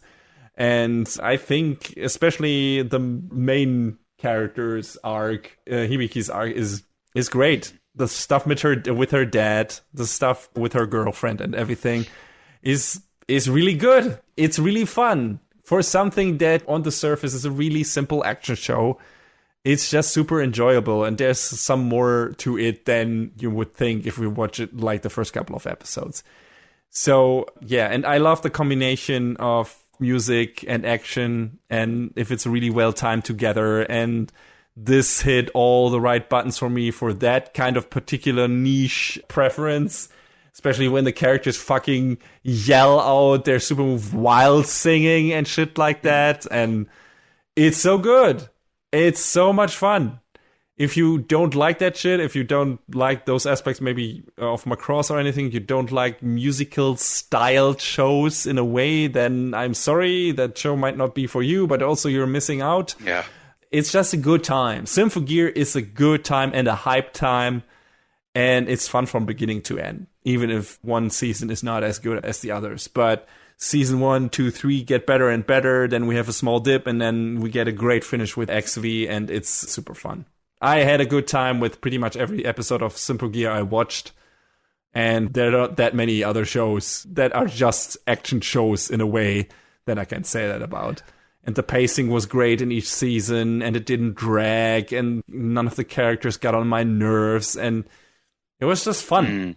It's just a fun show. A really great fun anime. I still can't believe there's actually going to be Blu-rays released outside of Japan for this show. We finally did it, John. We did it. I want to believe we are the ones who did that. We did it, fam. We did it. We convinced Discotech to do this. But yeah, Symphogear is just... It was something that, figured it'd be a one-off, and then, they had Nana Mizuki in the cast, and she was like, let's do it again. No, let's keep doing it. Let's do it again, and again, and again. But I remember Kaneko and Agematsu saying that they went into every single season like, yeah, this is the last season. So now that we have hit give it your all. Now that we have finally hit Symphogear's logical end, I guess that's it. I mean, I would like if maybe someday they go back and maybe just like make a one-off movie, or if we get or if we get game that's not a mobile game, I would be super happy about that. I would kill for a Symphogear movie. I want to see that kind of action, that kind of bullshit happening on screen with a movie budget. Fuck yeah, dude. Oh, fucking holy shit! I would lose my fucking mind. Being able to watch that, especially maybe on the big screen even someday. Oh, whoa! I want that so badly. I want that too. But for now, 5 great seasons, or let's say 4 great seasons and 1 decent season of anime need to suffice for that series, I guess, and that's very well good enough. It had a great run. Oh yeah, it did. It didn't shit the bed. Yeah. Not at all. All right. I guess that's it for our favorite anime from different categories for the past decade. That is the definitive list of best shows. You can take, all those other Anitubers. Get out of here. Yeah, that's true. I don't think I could actually say that to Arcada, Giga, or Jephthu's faces. I would. Oh. I mean, the fans would kill me, but, what do I care? Anyway, these are our highlights from the past decade, and we are in the new one, and there's a bunch of new anime coming out right now because fall season just started up, There's a bunch of promising new premieres coming up, so we're going to talk about those in the next episode, our next regular episode. This was kind of a special thing because it was our 100th episode. Again, woo! Yes! And so we're going to continue next episode in 2 weeks probably with the sneak peek for fall season and our first review from summer. So look forward to that, and we'll see you then. So.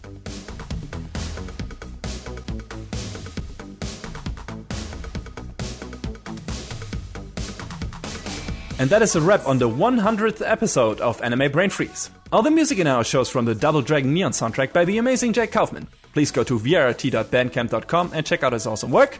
Our show is available on most of the popular podcast services, but it's always worth visiting animebrainfreeze.com for our review index and more. Leave us comments and questions on YouTube, follow us on Twitter at AnyBrainFreeze, or send an email to animebrainfreeze@gmail.com. We would love to read your feedback. Thanks for tuning in, we hope you had a good time, and please join us again on our next episode. Macht's gut! Take care, everybody. Next time on Anime Brain Freeze. Fists will fly, kicks will be thrown. As the gods descend to the ring.